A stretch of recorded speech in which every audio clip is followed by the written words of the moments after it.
Merci à tous d'être présents ce soir en nombre pour venir écouter tous ensemble le témoignage de Jérémy Huet, donc paysagiste de l'atelier des Cairns.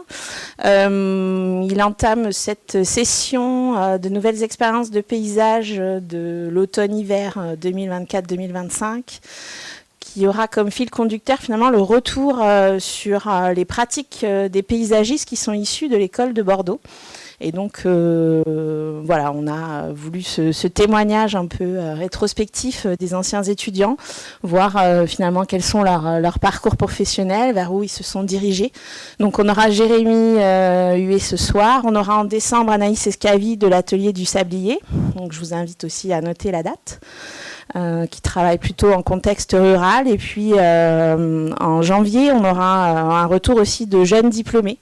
Un parcours de 5 ou 6, non, plutôt 4 ou 5 jeunes diplômés. Voilà, donc on vous tiendra au courant de la suite. Je vais passer très rapidement la parole à Élodie, peut-être juste pour... le mot d'introduction. Juste pour rappeler aussi que ces expériences de paysage, c'est un projet qu'on porte depuis plusieurs années, donc la FFP Nouvelle-Aquitaine, le CAE de la Gironde et puis l'ENSAP de Bordeaux. Voilà, un projet partenarial depuis plusieurs années et donc on remercie tous les partenaires de ce projet, notamment le CAE pour nous accueillir ici. Et donc, à suivre. Merci Sonia, bienvenue au CAUE, bienvenue à toutes et tous. Effectivement, nous travaillons ensemble, nous œuvrons ensemble à mettre en valeur, en avant ce métier de paysagiste, d'où cette année qui cible les anciens de l'école, mais pas que, puisque les années précédentes, on avait plein de thématiques. Donc l'idée, c'est que on vous accueille ici. Donc le CAUE, pour les étudiants qui sont dans la salle, parce qu'il y en a quand même beaucoup, le CAUE, c'est le Conseil d'architecture, d'urbanisme et d'environnement. C'est une structure qui fait du conseil auprès des communes et des particuliers. Donc il y a vraiment 2 volets et on fait beaucoup de formations également, on intervient dans les écoles. Donc l'idée à chaque fois, c'est de parler du paysage comme vraiment acteur du cadre de vie, sensibiliser des tout petits jusqu'à intervenir dans l'enseignement supérieur. Et ce lieu ici où nous sommes ce soir, pour nous, est vraiment un des lieux du paysage. Enfin, c'est ce qu'on souhaiterait, les lieux des paysagistes. Donc, vous êtes vraiment les bienvenus. Voilà, donc le métier de paysagiste conseil, c'est une manière d'exercer après son diplôme. On peut être en libéral, on peut exister de plein de façons. Et c'est ce qu'on va essayer aussi de montrer dans ce parcours, ce cycle, où on fait témoigner différents profils, différentes manières d'exercer cette profession. Voilà. Et la semaine intersemestre, justement, sera l'occasion aussi de montrer des parcours. Quand on dit atypique, c'est dans le sens sympathique du terme, c'est-à-dire qu'on ne s'installe pas tous en sortant de l'école. Il y a plein de manières d'expérimenter ce métier. Voilà. Donc, je le répète, vous êtes les bienvenus. On a un centre de ressources, c'est un lieu public. Voilà, donc n'hésitez pas si vous avez besoin de venir consulter des ouvrages. Nous travaillons beaucoup sur le milieu rural. Ce qui fait le lien avec ce soir, c'est qu'effectivement, Jérémy travaille en milieu alpin, milieu montagnard, même s'il a fait l'école ici. Mais finalement, on a ce point commun au niveau pour tous les CAUE, pour la plupart, c'est d'intervenir dans ces territoires dits parfois reculés ou en tout cas moins irrigués. Et c'est vraiment une approche différente dans la manière d'accompagner des collectivités. D'abord parce qu'il y a très peu de ressources, parce qu'il faut faire sobre, et puis parce que souvent c'est le bon sens qui doit prendre le dessus. Donc on va retrouver, je pense, beaucoup de points communs ce soir parce que ça n'est pas la même chose d'agir en ville, en milieu urbain, qu'en milieu rural. Enfin, j'enfonce des portes ouvertes entre nous, mais je pense qu'on va en reparler. Voilà, bonne conférence. N'hésitez pas à poser des questions après. Voilà.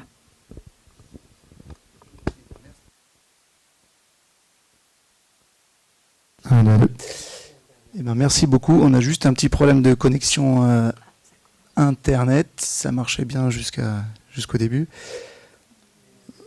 Je sais pas si, bon. Ouais.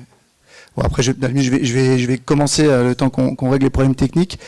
Donc, merci à tous d'être venus, d'avoir répondu à l'invitation. Moi, c'est un vrai plaisir de revenir ici à Bordeaux.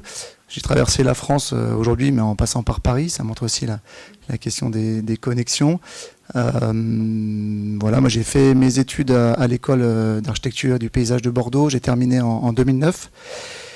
Et du coup, j'ai eu la possibilité pendant la fin de mon diplôme de travailler au CAUE de l'Isère. Donc ça a fait aussi un rebondissement avec le lieu ce soir. En parallèle de mon travail de diplôme que j'ai mené sur le territoire de la Chartreuse. Mais je vais en parler un petit peu pendant la présentation.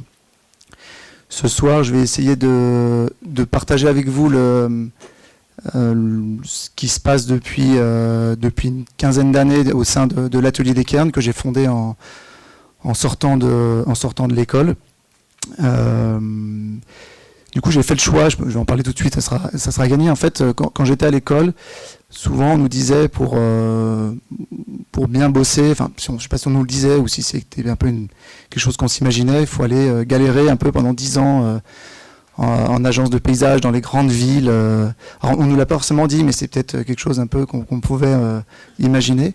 Et du coup, moi, j'ai fait le choix de plutôt retourner sur mon territoire d'enfance et de galérer pour moi et de faire le choix de me jeter à l'eau. Et du coup, j'ai dès la fin de mon diplôme fondé l'Atelier des Cairns, qui était, juste pour la petite histoire, le cairn, vous voyez tous ce que c'est un petit tas de cailloux qu'on fait avec quand on se balade en montagne.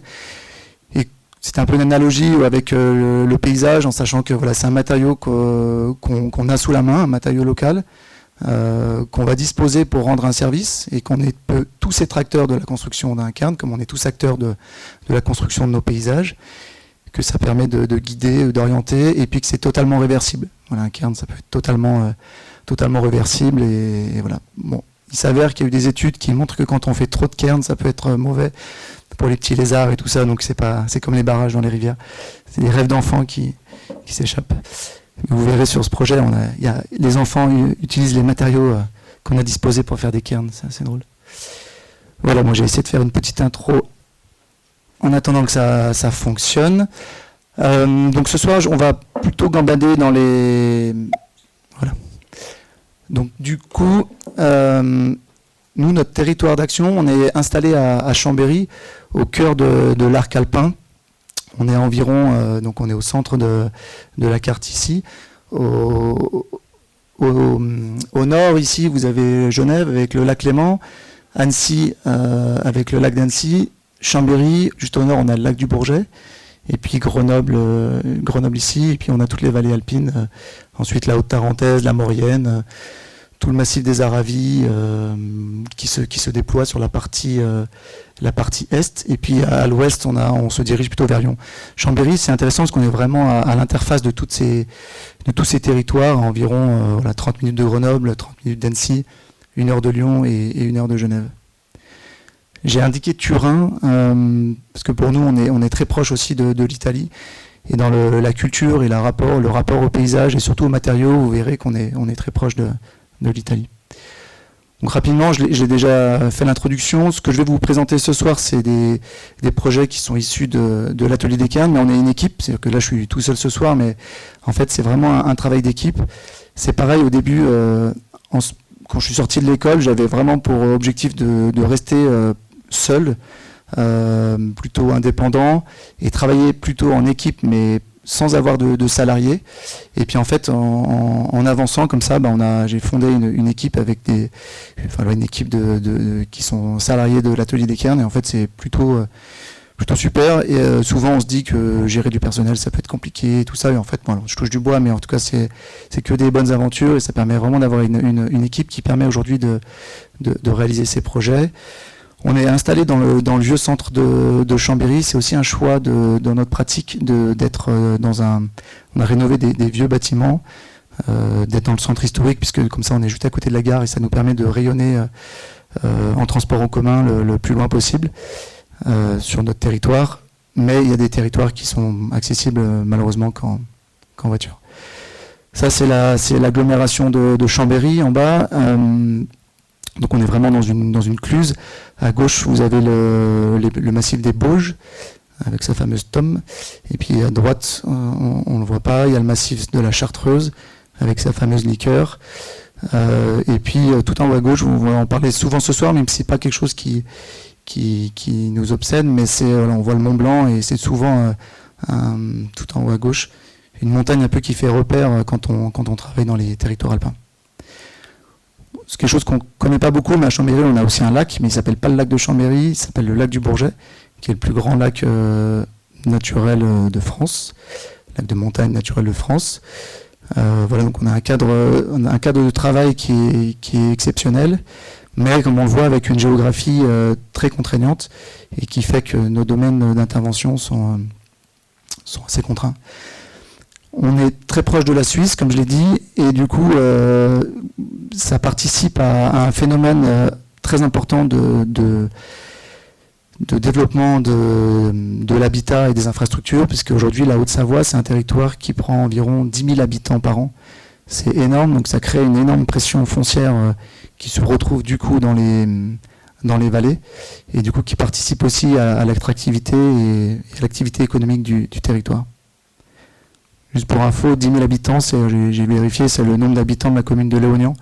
Donc c'est 10 000 habitants par an sur un territoire comme la Haute-Savoie. Voilà, ça crée des phénomènes de déplacement des populations. Et voilà, ça c'est vraiment lié à la pression genevoise, la frontière suisse. Il y a beaucoup de frontaliers qui vont travailler en Suisse. Parallèlement à ça, on va dire à l'est de différentes villes dont j'ai parlé tout à l'heure, on a l'héritage des stations de ski qui se sont installées à différents moments, des stations qui sont arrivées, pour certaines les premières qui étaient des stations village plutôt à la toute fin du 19e, voilà, qui était vraiment l'avènement, le démarrage du tourisme. Et puis ensuite, dans les années 60, il y a eu, avec le plan neige, l'extension des stations de haute altitude, avec la vallée de la Maurienne et la vallée de la Tarentaise et Haute-Tarentaise. Et du coup, j'en parle parce que ça a été en fait le point de départ de mon travail de diplôme, et j'avais donné le titre de l'engagement paysagiste en territoire alpin parce que à la fin de mon diplôme, moi j'ai grandi dans ces territoires en haute montagne, j'ai fait du ski de haut niveau, et en fait à la fin de mon travail de mes études de paysagiste, je me suis posé la question de comment le paysagiste pouvait intervenir, en particulier sur les stations de haute altitude, dans une logique de dérèglement climatique, et comment ces espaces pouvaient devenir des refuges climatiques. Donc on était en 2008, très clairement je me suis fait mettre à la porte. Aujourd'hui, toutes les grandes stations de ski, elles appartiennent à la Compagnie des Alpes. La Compagnie des Alpes, c'est ceux qui sont propriétaires du parc Astérix. Ça montre à peu près comment ils imaginent ces territoires. Donc tout à l'heure, je vous ai parlé de la pression foncière, en tout cas la pression démographique liée à la proximité de la Suisse avec 10 000 habitants par an. En revanche, on a une autre problématique, c'est le dépeuplement des vallées alpines. Aujourd'hui, avec des personnes qui ne peuvent plus habiter dans ces territoires parce qu'ils sont trop chers, puisqu'il n'y a que des résidences secondaires pour une très courte période de l'année, et qui est la période hivernale. Donc du coup, je suis retourné travailler sur le massif de la Chartreuse, qui était un massif de moyenne montagne, un massif qui est parti des Préalpes, dans la continuité des Bauges, Chartreuse et du Vercors, sur lequel les problématiques se posaient plus, où il y avait moins d'impact. Et puis ce qui m'avait intéressé, c'était la proximité des aires urbaines, puisque du coup au nord, on a Chambéry, et au sud, Grenoble. Donc vraiment ces territoires de moyenne montagne à proximité immédiate d'aires urbaines. On s'est aperçu en 2003, la première canicule, que les habitants de Grenoble commençaient à déménager pour aller habiter un petit peu plus haut dans les villages. Et le jour où les premières voitures TDI, c'est drôle, turbo diesel, là, sont apparues, les gens sont encore allés un peu plus loin, parce qu'ils pouvaient franchir des cols pour aller habiter encore un peu plus haut. Tout ça pour se rafraîchir. Ça fait écho, ce travail, puisque depuis il y a 2 ans, il y a une station qui a fermé, la station principale du massif de la Chartreuse, Saint-Pierre-de-Chartreuse, qui ouvre plus. Donc on est complètement dedans. Donc la question à se poser, c'est comment agir face à des pratiques schizophréniques. Je vais vous montrer quelques images. c'est ces images-là moi, qui m'ont fait poser des questions, parce que j'avais vraiment envie de retourner travailler en montagne, mais j'avais pas envie d'être instrumentalisé pour accompagner ces projets de développement. Et vous verrez que du coup, les projets qu'on fait aujourd'hui ne participent pas à ça. Mais voilà, c'était ces premières images d'enneiger à la fin de l'automne, de pré-enneiger les pistes. Ça, c'est autre chose qui nous vient de l'Autriche, qui a été inventé. Ils appellent ça du snow farming. Ça veut dire qu'en fin de saison, avec des camions, ils empilent de la neige, ils mettent de la sueur dessus, ça passe tout l'été comme ça. Comme ça, à la fin, au début de l'hiver, quand il n'y a pas encore de neige, ils pré-enneigent des pistes. Voilà, donc là, avant, c'est Bessan, en Haute-Maurienne, et au pied de Bonneval, qui est un site magnifique.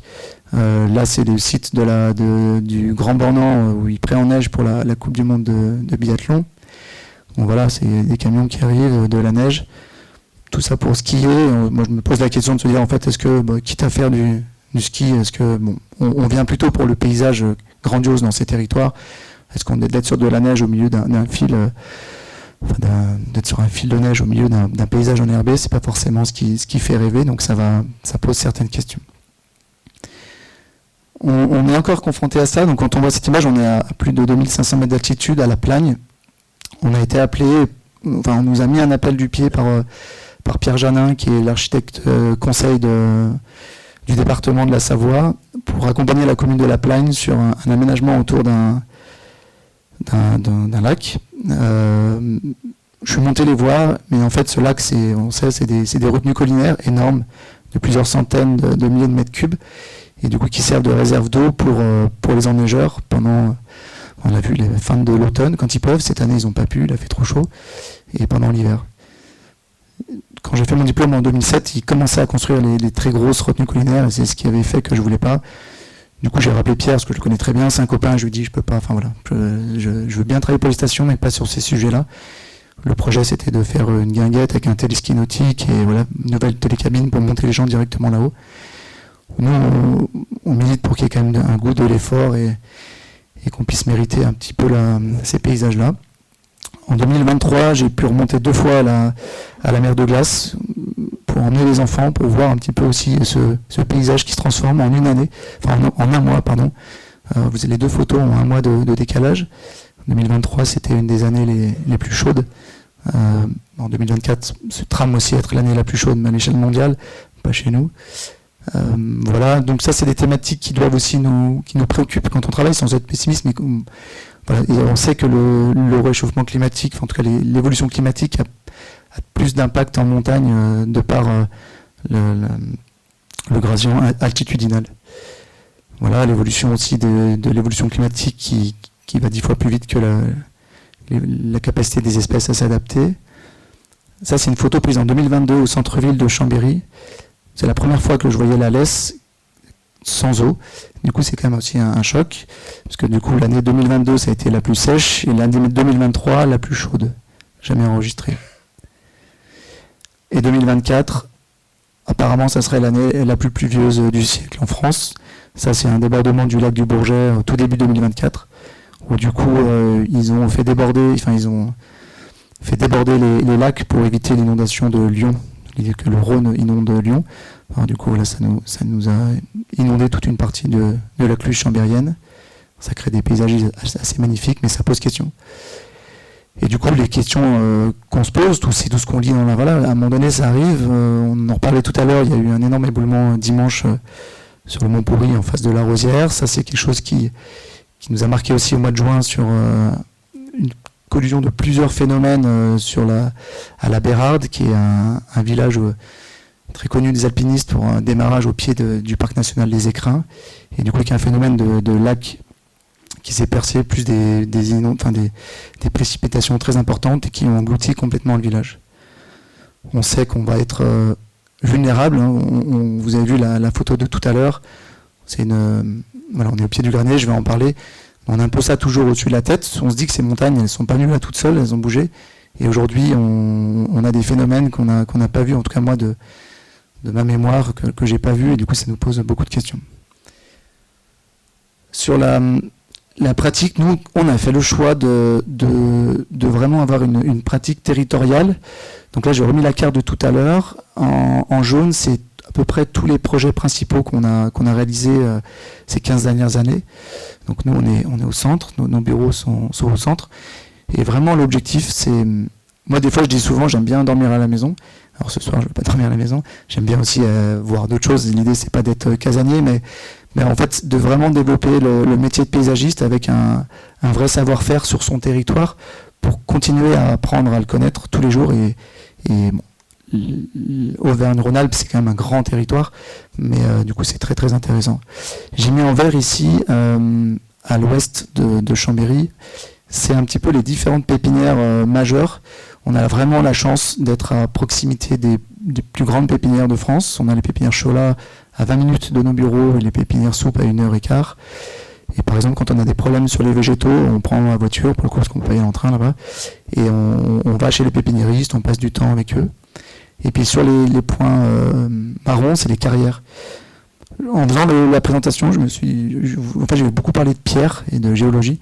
Je me suis dit que c'est peut-être pour ça qu'on s'appelait les cairns au bout du compte, mais voilà, on est aussi sur un socle géologique important. Donc voilà, les carrières, on va à différentes saisons aussi dans les carrières, dans les pépinières, vraiment intéressant. J'ai mis cette photo-là, on se pose beaucoup de questions sur les chênes en ce moment. On a vraiment des chênes qui sont très très intéressants sur l'évolution climatique, mais sur lesquels on a beaucoup de problèmes de reprise. Du coup, on est allé ce jour-là discuter avec le pépiniériste sur comment il transplantait ces chênes et voir comment on pouvait adapter ça sur nos projets pour limiter la perte. Il nous a répondu qu'il avait aussi beaucoup de pertes en pépinière. Et du coup, on visitait aussi beaucoup de carrières. Vous verrez, j'en parle un peu tout à l'heure. Et puis là, je vais parler de Turin. Donc on a beaucoup de pierres qu'on utilise soit en rocher, soit pour faire des granulats dans des bétons. On a peu de pierres massives pour construire, pour faire des revêtements de sol. On a des carrières un peu à proximité dans la vallée du Rhône, au bord du Rhône dans l'Ain. Et là, on était allé visiter une carrière à 2 heures de Chambéry, à côté de Turin. Donc voilà, on est dans la même logique géologique et géographique. Et en sachant que Chambéry, la Savoie a été annexée à la France en 1860. Donc c'est un peu nos voisins. Donc pour passer au projet, on va quand même parler de montagne, mais pas de haute montagne et pas de station de ski, puisque du coup on s'est éloigné de ces territoires, parce qu'aujourd'hui, encore aujourd'hui, on ne sait pas comment intervenir dessus sans se faire instrumentaliser. Donc on a travaillé plutôt sur la moyenne montagne et sur des cols. On a réalisé plusieurs aménagements de cols, qui pour nous sont vraiment des lieux importants, des lieux de passage, de destination et de départ. Le premier, c'est le col du Granier.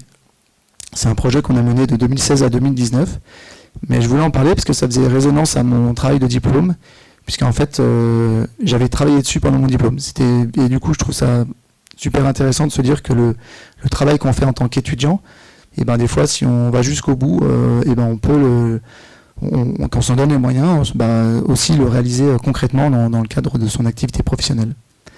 J'ai des collaborateurs au bureau maintenant qui me demandent aussi, qu'on a une structure, on est 8, du coup je n'ai pas rappelé, on est 7 paysagistes et une assistante, et du coup qui nous demandent des fois d'étudier certains sujets qu'ils ont aussi à cœur, et aujourd'hui on a l'outil avec l'atelier pour peut-être s'il y a des sujets qui sortent sur ces thématiques, y répondre, et je trouve que ça nous donne une grande motivation. Donc le col du Granier, c'est la porte d'entrée on est à 1134 mètres. C'est la porte d'entrée est du massif de la Chartreuse. Donc là, on a Chambéry, le lac d'Aiguebelette, qui est un autre lac juste à côté du lac du Bourget. Et puis on a le mont Granier qui est ici, je vais en reparler, qui s'appelait avant le mont Apremont. Et puis tant qu'on est ici, je vais me parler un petit peu de l'éboulement du Granier. Et tout ce qu'on voit ici, c'est toutes les vignes, tous les vignobles qui se sont installés sur les abîmes de l'éboulement du Granier. On fait du vin aussi en Savoie, même si on est à Bordeaux. Du vin blanc, on se défend pas si mal. Donc le mont Granier avec à peu près la même vue qu'on voyait tout à l'heure, avec Chambéry ici. Ici, on est c'est pas bizarre, mais on est sur le bout du Jura. En fait, la chaîne du Jura vient jusqu'à Chambéry. Voilà une vue de dessus, un clin d'œil avec le Mont Blanc au fond. C'était un col il y avait eu une étude préalable de réaliser sur les différents cols de Chartreuse et les différentes gorges. Et c'est à ce moment-là où on a répondu ensuite à l'appel d'offres de maîtrise d'œuvre pour le réaménager. C'est un col qui est habité avec un seul et même propriétaire qui a aussi un restaurant. Voilà. Jusqu'à présent, le col, c'était des lieux. Le col appartient à la commune d'Apremont, qui est tout en bas. Et du coup, c'est un espace qui n'était pas du tout valorisé, pas du tout mis en valeur. Alors que ces cols, j'en reparlerai aussi tout à l'heure, en fait, c'est des lieux qui sont vraiment à proximité des agglomérations. Et dès qu'il fait beau et dès qu'il y a de la neige, il y a énormément de monde qui vient sur ces sites-là, le dimanche après-midi, pour faire de la luge, c'est des départs de randonnée. C'est des espaces aussi hors saison pour le vélo qui sont très importants, mais qui n'étaient pas du tout valorisés. Un petit mot sur le Granier, c'est la face nord du Granier qui fait 900 mètres de verticale, qui est la plus grande falaise verticale en France, et du coup qui s'est éboulée en 1248 avec un double phénomène. Une fois que la partie basse du Granier s'est éboulée, a fait partir une énorme coulée de boue qui a emmené des rochers et qui a enseveli 5 paroisses, du coup qui a vraiment marqué le territoire. Et avec environ 2000 morts, enfin, c'est pas très fiable, les données à cette époque-là, ça va de 2000 à 5000, donc j'ai dit 2000. Et du coup, dans la vallée, je ne sais pas si vous voyez ici, là, l'éboulement du Granier en fait a transporté des blocs énormes, ici pierres hachées, jusque dans ces territoires, et du coup, pour le coup, qui font un très bon terroir pour le vignoble. Donc quand on arrivait là-haut, c'était l'endroit, les personnes qui arrivaient sur le site, le premier endroit où ils se mettaient, c'était vraiment là où il y avait la vue, et c'était l'endroit aussi où on avait disposé les ordures ménagères, le candélabre, les poubelles, enfin voilà, c'est souvent comme ça en fait. À chaque fois qu'on intervient sur des cols qui sont pas équipés, souvent dans les endroits les plus magiques, on installe les organes et les éléments techniques.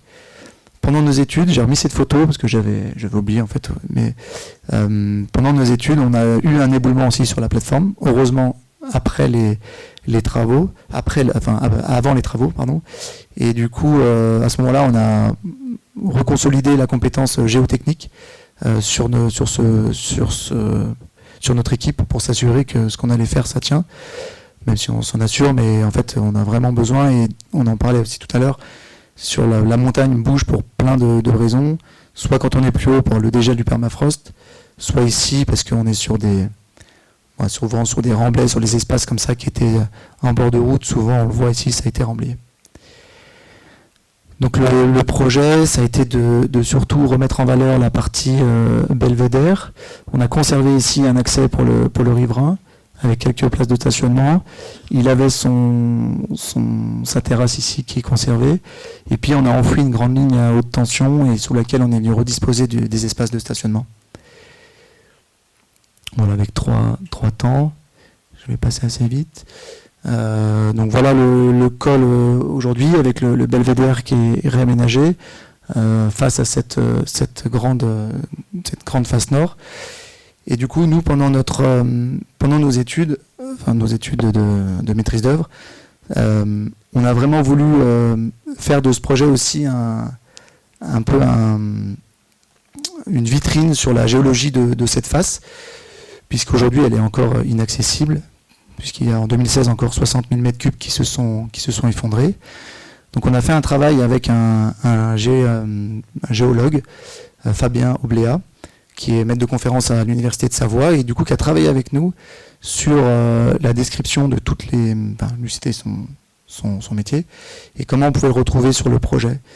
Et du coup on a décidé de faire un jardin de roche au niveau du col, puisque lui en fait avec ses étudiants, il montait sur le col pour pouvoir étudier la face nord, mais il y a une interdiction préfectorale d'accéder là où on est sur la photo, parce que comme on le voit, où c'est un peu plus blanc ici, ça continue à purger, donc c'est interdit d'y aller. Donc là, on a eu l'autorisation pour y accéder. Et en fait, ce qu'on a voulu faire, c'est d'aller collecter des roches de ces différents horizons pour pouvoir les installer sur le belvédère. Et du coup, comme ça, le maître de conférence, quand il vient avec ses élèves, il peut avoir vraiment les pierres sous la main pour lire le paysage directement. Donc là, c'est la première fois qu'on faisait ça. On est allé marquer des pierres. Souvent, on marque des arbres pour nos projets. Là, on est allé marquer des pierres avec des couleurs différentes en fonction de l'origine de la roche. Et du coup, avec le chef de chantier, Serrat, qui est là. Et puis voilà, l'équipe et Fabien Oublia qui vient, qui relève les pierres et qui nous indique, parce que voilà, après, chacun son métier, c'est difficile de s'improviser géologue. Donc voilà, on a récupéré les pierres, et ensuite on voit sur le belvédère qu'on a pu réinstaller en fonction des différents horizons sur les différents jardins. Alors, je ne sais pas s'il est encore là, mais on avait même il y avait encore un crustacé là, qui était sur la pierre. On l'avait mis là, mais je ne sais pas s'il n'a pas été piqué depuis. Parallèlement à ça, sur les images qu'on voit, donc voilà, l'aménagement, pareil, il est très simple. On a travaillé avec des blocs de pierre qu'on a récupérés, on a fait du mobilier. On a juste marqué cette grande banquette en béton qui est à droite pour vraiment faire un seuil par rapport ensuite à la déclivité qu'il y avait à l'arrière. Et dessus, on a installé 3 maquettes. Pareil qu'on a voulu. En fait, le Mont Granier, tout le monde sait qu'il s'est effondré, mais personne ne sait vraiment qu'est-ce qui s'est effondré. Et en fait, souvent, on a l'impression que c'est toute la montagne qui est tombée. Et en réalité, c'est pas vraiment toute la montagne. C'est le gros phénomène. C'était surtout, comme j'expliquais tout à l'heure, quand il est retombé sur les marnes et que ça a tout emporté. Donc, on a voulu faire des maquettes pour pouvoir exprimer l'évolution du paysage, on va dire le granier avant la chute, le granier aujourd'hui et puis le granier demain. Pendant les études, on travaillait avec le géologue aussi pour vraiment avoir la modélisation parfaite du granier dans les différentes temporalités. Et on voulait modéliser ça, faire une maquette en plastique, enfin un moule en plastique, moulé en béton et recoulé. Et puis en avançant dans les études, en fait, on a rencontré une tailleuse de pierre qui habite sur le plateau des Petites Roches juste à côté. Et du coup, on a fait ces maquettes en pierre. Voilà. Donc ça, c'est le granier demain. Donc ça, elle l'a pas taillé, parce que du coup, c'était aussi pour poser des questions aux gens qui viennent. Il y en a plein des amis qui montrent qui ne comprenaient pas toujours pourquoi il y avait ce bloc de pierre. Mais il n'y avait pas les petits tas de cailloux, ça c'est les enfants qui s'amusent à faire ça. Voilà. Je vais se dire, si un jour la montagne rebouge, on viendra resculpter le montagne. Donc ça, c'est aussi important de profiter des projets pour aller travailler avec des artistes. En fait, c'est vraiment des artistes, la tailleuse de pierre, parce qu'en fait, c'est un travail hyper fin de taille du relief pour être extrêmement précis, parce que tout a été modélisé en 3 dimensions et ensuite est retracé au calque sur la pierre. C'est gravé dans du calcaire. Mais du coup, je trouve que c'est vraiment bien de se donner l'occasion des projets pour faire des expériences de cette nature. Et après, elle a relissé le relief. Et en fait, ce qui était très difficile, c'est qu'en fait, les paysages se ressemblaient énormément. Si vraiment vous enlevez une montagne, ça va, mais quand ça se ressemble, c'était vraiment difficile. Voilà. J'ai essayé, c'est un coup de burin, ça va à moitié qui part, je sais pas comment. C'est les artistes. Donc voilà, on est vraiment monté voir la tailleuse pour voir les finitions. Et ensuite, on a réinstallé les maquettes. Et voilà, du coup, dans l'environnement, on voulait rester avec une thématique de pierre. Ça, j'ai juste remis cette photo pour montrer là où on travaillait. C'était en redescendant de la tailleuse de pierre, c'est des phénomènes comme aujourd'hui, il y a eu beaucoup de brouillard aussi à Bordeaux. Je suis arrivé en milieu d'après-midi. Nous, souvent, on est dans le brouillard, mais ça nous donne envie de monter, parce que du coup, au-dessus, il fait grand beau. C'est ce qu'on appelle la mer de nuages. Et pour continuer sur le col, je vous ai parlé tout à l'heure des stationnements. On avait, au début, dans le programme, ils nous demandaient un grand stationnement en enrobé. Et du coup, on a dit, non, c'est pas possible de faire un grand parking de supermarché au niveau du col. Donc du coup, on a profité de l'emplacement où la ligne à haute tension a été enfouie pour pouvoir réinstaller un parking, mais plutôt paysager, avec un revêtement en terre-pierre.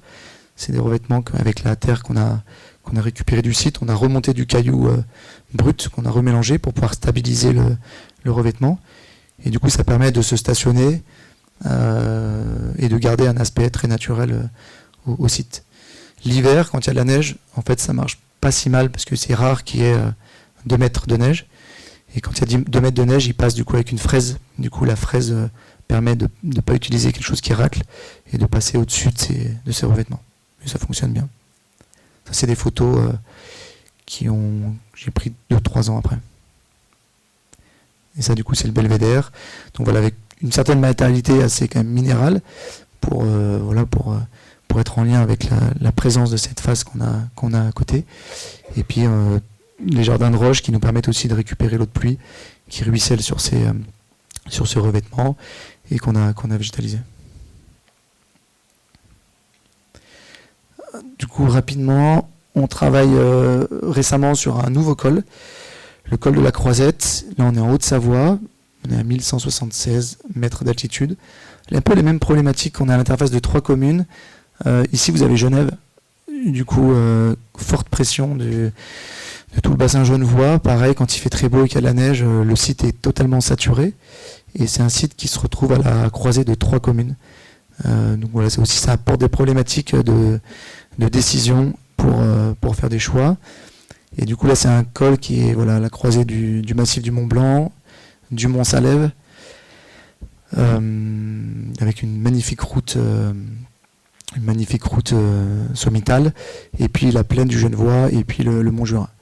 Le Mont Salève, j'ai vu hier qu'il y avait l'équerre d'argent qui avait récompensé l'arrivée du téléphérique. Le Mont Salève, ce qui est chouette, c'est qu'il y a un téléphérique qui monte depuis le bas. Donc ça en fait aussi un site qu'on peut imaginer à terme libérer des voitures, ou en tout cas avec des nouvelles pratiques qui peut s'axer sur ces espaces-là. Et voilà, donc là, ils ont rénové la gare qui a été primée hier par le prix de l'équerre d'argent. Voilà, le site, c'est aussi un col habité avec 2 restaurants, un ancien hôtel et une petite station de ski qui ne fonctionne plus ou vraiment très très ponctuellement quand il y a de la neige.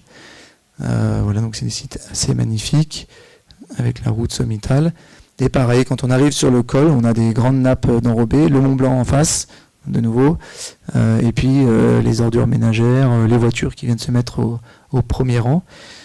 Et du coup, voilà, notre travail, c'est surtout de réorganiser l'espace, de faire de la reconquête sur la place de la voiture pour pouvoir réoffrir des usages. C'est-à-dire qu'en fait, par exemple, le cycliste, quand il va arriver sur le col, il n'a aucun endroit pour s'asseoir. Il y a une petite fontaine à eau, mais qui est cachée derrière une voiture.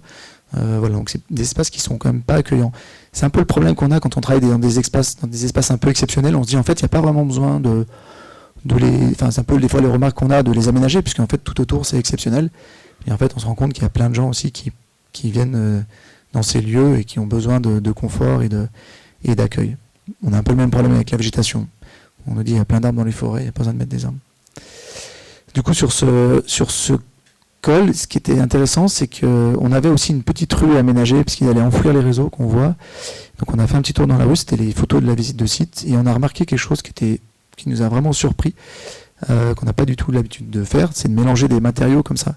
En fait, on a ici l'appareillage des façades qui sont en calcaire, avec la carrière du Salève, et tous les pourtours des fenêtres qui sont en granit. Et du coup, en fait, en analysant un peu la question, donc on est sur le Mont Salève, qui est un massif calcaire, donc la pierre était issue avec les petits morceaux qu'on a vus de ces carrières. Et en fait, les blocs de granit venaient des blocs, et ce qu'on appelait les pierres granitiques, des blocs erratiques. Ces blocs erratiques, c'est ces pierres en fait qui ont été transportées. Je ne sais pas si on voit bien à l'écran. Il y a le Mont Blanc, le glacier du Mont Blanc, toute la vallée du Mont Blanc. Et tous les petits points rouges ici, c'est tous les blocs, des blocs granitiques qui ont été déposés par le glacier. Et en fait, du coup, il y avait des tailleurs de pierre italiens qui venaient, qui taillaient ces pierres granitiques et qui permettaient de faire des pierres pour assembler le bâtiment. Voilà, c'est des petites histoires géologiques surprenantes, et du coup, voilà, qui permettent de donner une piste au projet. Ça va être un peu notre piste aujourd'hui de projet pour la matérialité du sol. Voilà, donc là, une petite vue, donc on relibère le belvédère de ces voitures. Ici, on a une route qui est assez importante avec beaucoup de véhicules qui circulent pour aller en Suisse avec les transfrontaliers. Donc voilà, on a volontairement un peu plus hiérarchisé cette voirie. Et par contre, avec la rue des Anvers qui est ici et la place, vraiment créer un seuil pour ne pas forcer les véhicules à aller s'engouffrer dans ces rues qui sont totalement saturés à quelques périodes de l'année, mais ça en vient même que les gens n'arrivent plus à redescendre, quoi. Donc les forces de l'ordre interviennent pour faire la circulation. Voilà quelques matérialités, je vais passer rapidement. Du travail préliminaire, on est en phase d'études préliminaires, on travaille beaucoup en coupe dans notre projet, c'est important, d'autant plus avec la topographie. La topographie et le nivellement, c'est des choses qui doivent être conservé par le paysagiste, c'est ce qui définit notre métier, le sol et le travail du niveau, qui va être en lien après avec la gestion de l'eau et tous ces sujets. Là, on va essayer de faire un jardin qui va permettre de parler de ces blocs erratiques qui sont aujourd'hui protégés, qui sont tous marqués de d'un F pour Favre, qui avait participé à la protection de ces blocs. Mais voilà, on arrive encore à récupérer quelques blocs qui sortent du glacier du Mont Blanc. Mais plus beaucoup. Le glacier a plus beaucoup de puissance et du coup, c'est pas bon signe, mais du coup, il sort plus beaucoup de roches granitiques. Il nous sortait des blocs un peu ronds comme ça. Vous verrez dans les projets qu'on utilise beaucoup dans les cours d'école, ça fait des enrochements, mais qui sont plutôt polis, donc qui sont vraiment intéressants. Et sur la rue, on va avoir tout un travail plutôt de continuité des seuils et de la rue est vraiment la poursuite du jardin des habitants, avec tous ces petits frontages qu'on voit sur le bord. Donc vraiment plutôt un travail de sol pour pouvoir gérer la microtopographie. Du coup, ça va faire rebondir sur le travail de la rue avec la thématique du travail sur le long terme. Ça, c'est une chance aussi de pouvoir travailler longtemps sur des projets. Et là, du coup, nous, ça fait maintenant 10 ans qu'on travaille pour un village à Tencin, qui est dans la vallée du Grésivaudan. Donc là, on a Chambéry, il y avait le col, on n'est toujours pas loin, hein, le col du Granier, le lac du Bourget, Grenoble. Donc on est dans la plaine de l'Isère ici, avec le massif de Beldon. Donc un petit village sur les contreforts de balcon de Beldon. Et là, on répond à un appel d'offres en 2014 qui avait été lancé par le CAUE. Mais je vais en reparler. Donc là, juste pour vous montrer que depuis 2014, on réaménage toutes les rues, toutes les places, toutes les petites ruelles, plutôt la partie historique jusqu'en 2021. Et là, depuis 2021, on s'est attaqué plutôt à la partie contemporaine, avec l'extension vers l'ouest du village. Et là, la dernière phase, c'est le parc et la place centrale. Ce qui est vraiment intéressant, c'est que ça permet vraiment d'avoir une confiance avec la mairie. C'est toujours le même maire depuis 2014. Et du coup, de travailler vraiment en confiance et de petit à petit amener une culture commune avec le client pour qui on travaille. J'en ai pas parlé, mais on travaille principalement pour les collectivités et pour les métropoles. On fait très peu de marchés privés ou très ponctuellement avec quelques architectes avec qui on a l'habitude de travailler. Du coup, là, quand on a répondu, en fait, c'était le CAUE de l'Isère qui avait lancé un appel d'offres pour accompagner la commune, parce qu'en fait, la commune avait commencé à enfouir ses réseaux, qui partait d'une bonne initiative, hein, de pouvoir gommer un peu ses réseaux dans le village. Alors, bonne ou mauvaise, pareil, c'est une question de point de vue. Quand on enterre les réseaux aériens, ça génère plein d'émergences comme ça sur les façades et plein de goulottes. Ça aussi, ça peut être aussi un problème, et des fois, on peut aussi trouver une certaine esthétique dans les réseaux aériens. Ça, c'est une question de point de vue. Moi, ça me choque pas, mais bon, il y a un tic qui est d'enfouir les réseaux. Donc, ils enfouissent les réseaux, et puis du coup, après, ils font de l'enrobé. Et là, ils s'inquiètent parce qu'ils disent, en fait, tout notre village va se retrouver comme ça. Alors, certes, avec les réseaux qui sont enfouis, mais des goulottes sur les façades et de l'enrobé de façade à façade. Donc là, ils ont tout arrêté. C'était un bureau d'études VRD qui travaillait. Ils lui ont dit, on arrête là. Et c'est là où nous, on a répondu. Nous, les premières choses qu'on a vues dans ce village, parce que le premier travail, c'est toujours un travail d'analyse, de diagnostic, de compréhension de l'histoire du lieu. Voilà, c'est ce que vous apprenez bien à l'école, mais on continue à le faire, hein, la visite de site, l'histoire, voilà, pour réinventer un projet à chaque fois et pas banaliser les aménagements qu'on produit. Voilà, on voit ces rues qui sont appropriées, avec ces pots qui se posent devant les trottoirs que les habitants ont construits eux-mêmes sur l'espace public. Mais voilà, ils se sont mis en défend de l'eau. Des rues qui étaient végétalisées, surtout en pied de mur, parce que comme on dit souvent, on ne marche pas le long des murs. Voilà, c'est pas très confortable. Donc du coup, on a toutes ces bandes utiles qui permettent de venir installer de la végétalisation. Et puis, on voit sur les photos ici des grosses pierres, encore des pierres. Je parle beaucoup de pierres. Et en fait, c'était typique du village de Tencin. C'était du schiste, voilà, puisqu'il y avait une carrière de schiste juste au-dessus. Et le schiste, c'est cette pierre noire un peu linéaire, comme ça, qui se clive très bien. Et du coup, ça a été un peu le point de départ de notre projet. Voilà, la place de l'église, avec le seul arbre public du centre historique. Des vieilles photos, on avait la fontaine qui revenait souvent. Et du coup, on a pu élaborer sur cette première phase une stratégie On en a vraiment parlé de rue jardinée. Et l'objectif, c'était à chaque fois où il y a des ronds bleus, c'est à chaque fois où il y avait des places et où il y avait des points d'eau, de vraiment retrouver des micro-espaces publics. L'idée, c'était vraiment d'avoir une rue jardinée. Ce qu'on retrouve dans un jardin, c'est de la végétalisation, mais aussi des espaces pour se poser. Et le message qu'on avait passé dans ce village, c'était vraiment de dire il faut des micro-lieux pour pouvoir se reposer, pour pouvoir s'asseoir ponctuellement, pour que les habitants puissent se promener dans le village, et pour les personnes les plus fragiles, pour qu'elles puissent s'asseoir, prendre leur respiration, se poser à l'ombre. Et du coup, donc là, c'était le premier plan quand on avait travaillé que sur la partie ancienne. Et en fait, maintenant, on a travaillé sur tout un bouclage de la commune et on voit que les gens marchent. Pendant le Covid, ça a vraiment renforcé ce qu'on disait avant, le fait de pouvoir se promener autour de chez soi et d'avoir vraiment des lieux au pied de chez soi. On ancre tout le temps, ou en tout cas dès qu'on le peut, des démarches d'implication des habitants, avec des démarches plus ou moins importantes, mais en tout cas, des fois, c'est pas forcément compliqué, mais voilà, on fait sous forme de balades urbaines ou d'ateliers. Pour nous, dans le village, c'est juste essentiel, parce que vous verrez, j'ai quelques photos de chantier après. En fait, ça nous permet déjà de récolter un peu les usages un peu fins qu'on va avoir sur ce qui peut se passer dans le village, s'il y a encore des agriculteurs, la dimension de leurs remorques, s'il y a des habitudes. On ne voit pas toujours ce qui se passe derrière les murs, donc ça nous permet d'avoir ce retour-là. Ça permet aussi de toujours sensibiliser à certains sujets plus génériques sur la végétalisation, sur l'eau.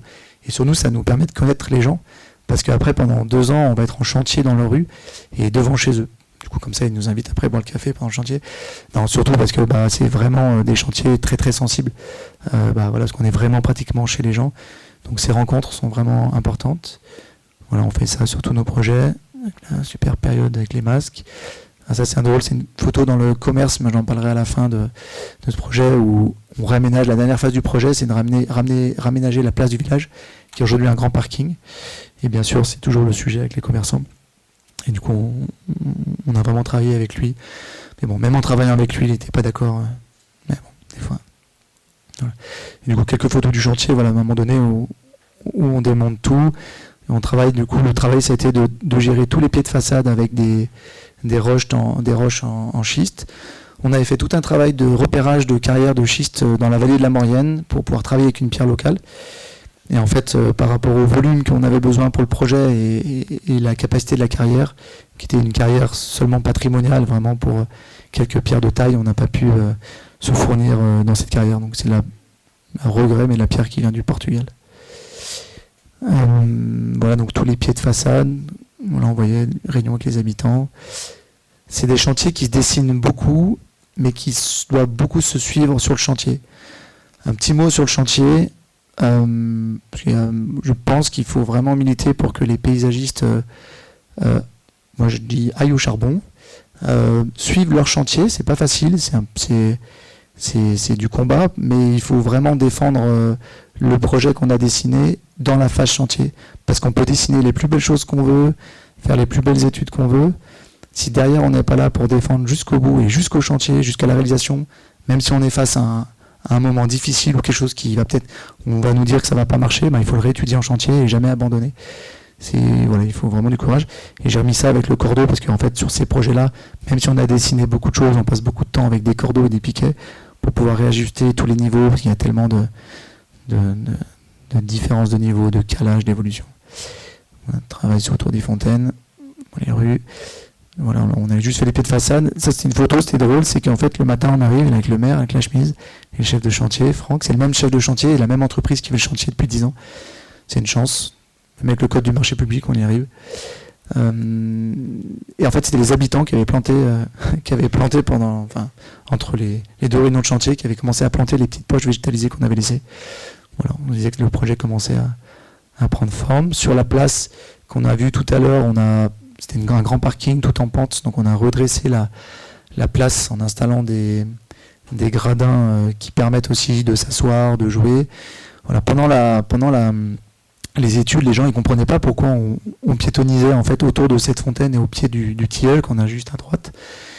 Ils disaient mais non, ici les gens, on est à la campagne, ils n'ont pas besoin d'espace piéton. Et en réalité, dans les villages, il y a plein de gens qui n'ont pas de jardin. On imagine que c'est forcément dans les villages, donc tout le monde a un jardin, mais en fait, il y a des gens qui vivent aussi en appartement dans les villages. Et du coup, maintenant, cet espace-là, il est vraiment approprié. Ils ont mis des tables, les habitants dessus. Voilà, un peu le chantier. On coule aussi du béton. Voilà, on plante beaucoup d'arbres, mais on coule aussi du béton. Hein, il faut voilà, on fait des revêtements de sol. Voilà, quelques photos. L'équilibre aussi, sur ce projet, le deal, c'était fallait qu'on garde le budget constant par rapport au projet de base où c'était tout en enrobé. Donc on a quand même conservé un peu d'enrobé, hein, c'est pas non plus un gros mot. Voilà, aujourd'hui on a quelques enrobés bas carbone pour faire circuler les voitures. Et du coup on a positionné le matériau à sa juste mesure, de la pierre en pied de façade, en continuité des murs, on végétalise, de l'enrobé pour les voitures, et puis du béton pour les places un peu fédératrices. Voilà, donc là la petite placette avec les enfants qui commençaient à s'approprier. Puis on avait fait un petit jeu avec la surverse de la fontaine, voilà, pour que ça fasse un petit canal. Alors les enfants s'amusent à le boucher avec les feuilles du tilleul, mais c'est pas grave. On n'aime pas trop les aires de jeu à l'atelier des cairns. On n'aime pas enfermer les enfants dans des grillages. Du coup, on fait pas d'aires de jeu, on met pas de sol en plastique et on fait pas de rond-point pour l'instant. On a quelques lignes comme ça, voilà, on essaye de tenir. Et voilà, par contre, on essaye toujours de détourner des petites choses pour que l'espace public devienne ludique, des différences de niveau, des petits fils d'eau. Voilà, les enfants ont des grandes capacités d'imagination. Voilà, ça c'était la photo avant-après. Et voilà, le dernier revêtement en béton pour les places. Quelques photos, on avait piétonnisé tout le devant de l'église avec un stabilisé. Voilà, qui permettait aussi de jouer à la pétanque. Ça, c'est les autres rues, les dernières rues qu'on est en train de faire. Voilà, aussi à côté, il y a le maire d'Arès, c'est un petit ruisseau qui descend des Belledonnes, avec le second arbre sur la partie ouest du village. Voilà, où on a refait pareil. C'est des micros aménagements, mais qui permettent de qualifier. Un peu l'objectif, c'est de presque voir qu'on n'ait pas intervenu sur le village. Ça, c'est le cimetière, c'est tout récent, c'est des photos que j'ai fait la semaine dernière. On continue. Voilà, juste pareil, c'est des petits détails, mais à chaque fois, soit on pompe la voirie ici, on récupère les eaux dans les espaces plantés. Et là, on travaille toujours avec du béton, et puis on évite des bordures, on coffre sur le côté. On essaie à chaque fois de limiter au maximum les matériaux. Et ça, c'est la prochaine étape. Toujours un peu de quoi on parle. Là, c'est la fameuse place. Enfin, c'est la place du village, en face du restaurant. Et du coup, là, qu'on va commencer à transformer en début d'année prochaine. Donc ça, c'est l'image de synthèse. Ils nous ont demandé de faire une image parce que le village, en fait, depuis 10 ans qu'on travaille pour eux, ils ont embauché une personne pour jardiner tous les espaces qu'on a créés. Puisqu'en fait, on peut dessiner tout ce qu'on veut. Derrière, il faut que ça soit géré, entretenu. Il n'y a rien de plus difficile que voir un aménagement que vous avez conçu et qui n'est pas ou mal géré. Donc on passe beaucoup de temps à ça. Et au sein de la mairie, on a vraiment réussi à partager avec eux la culture du jardin. Et voilà, ils ont embauché quelqu'un qui entretient les pieds de mur avec des vivaces, qui fait évoluer aussi la palette qu'on avait mis il y a 10 ans, parce que les vivaces, ça ne dure pas non plus à vitam aeternam. Donc c'est super intéressant, on refait évoluer ça avec lui. Alors, du coup, on travaille un peu au milieu urbain aussi, mais là, je voulais vous montrer ce projet, parce que c'est comment on peut, en tant que paysagiste, on a aussi un rôle politique, et comment on peut s'engager une fois qu'on a une structure auprès des collectivités, encore plus de la sienne, pour faire évoluer les choses. Donc là, c'est le boulevard de la Colonne. Nous, nos bureaux sont ici, dans le centre historique de Chambéry. Et ça, c'est le projet le plus proche de notre bureau. On ne pouvait pas faire plus proche, même si on a le plus proche projet, c'est devant notre bureau. C'est notre frontage. Et du coup, c'était un espace public majeur du centre historique.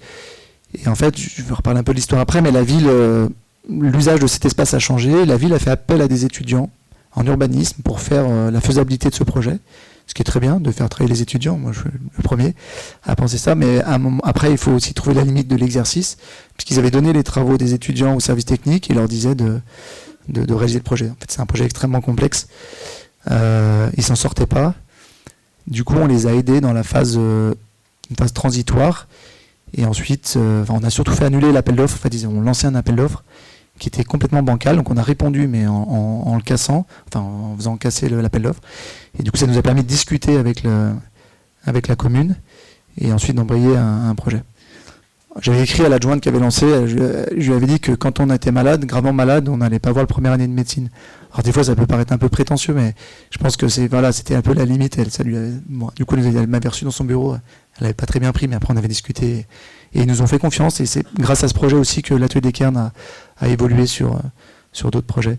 Donc le boulevard de la Colonne, en fait, c'est l'héritage souvent ces boulevards en périphérie des villes, l'héritage des anciens remparts et puis des fossés, l'épaisseur des fossés de la ville moyenâgeuse, et ensuite qui sont devenus des espaces de promenade, très vite aussi des espaces de lieux où passait la mobilité, en particulier ici les tramways. La statue qu'on a ici, c'est la Sasson, c'est ce qui marque l'annexion de la Savoie à la France. Ils ont eu la bonne idée pendant la Deuxième Guerre mondiale de construire des abris antimissiles entre le double alignement de Platanes. Malheureusement, ils les ont construits trop vite, ça a été bombardé. Chambéry s'est fait bombarder à la fin de la guerre.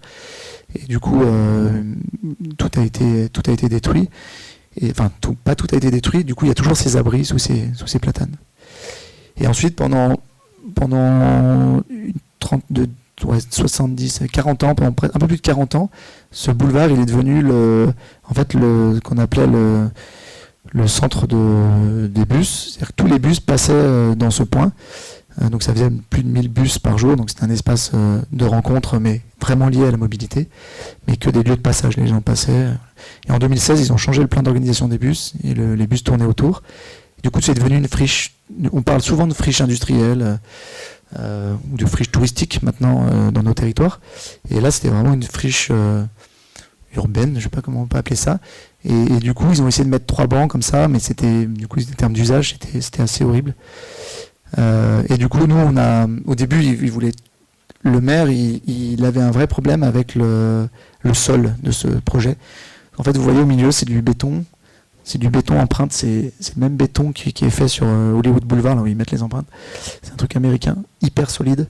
Et en fait, vous voyez, c'est un peu curvé comme ça sert de zone de dalle de répartition, parce qu'il y a les abris dessous, les fameux abris anti-bombes. Et du coup, comme on ne connaissait pas trop leur état, ils avaient coulé du béton dessus. Donc il y a ce béton, il y a de l'asphalte ici, qui était beaucoup utilisé dans les aires de bus, de l'enrobé, du béton. C'était le carnage en termes de diversité de matériaux. Et ils voulaient tout refaire en enrobé. Et on lui a dit, faut surtout pas faire ça, tant que vous n'avez pas une vision plus globale du projet. Donc ils nous ont écoutés et on a réussi à les convaincre de retrouver une unité dans ce boulevard par le végétal.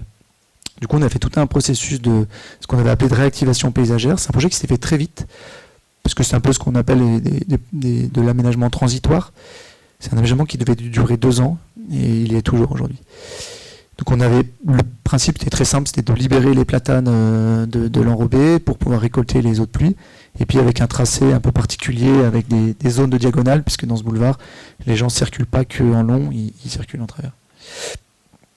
On avait fait quelques actions de décroutage avec les enfants, pas du tout sécurité avec les tongs, mais bon, on n'a pas eu d'accident.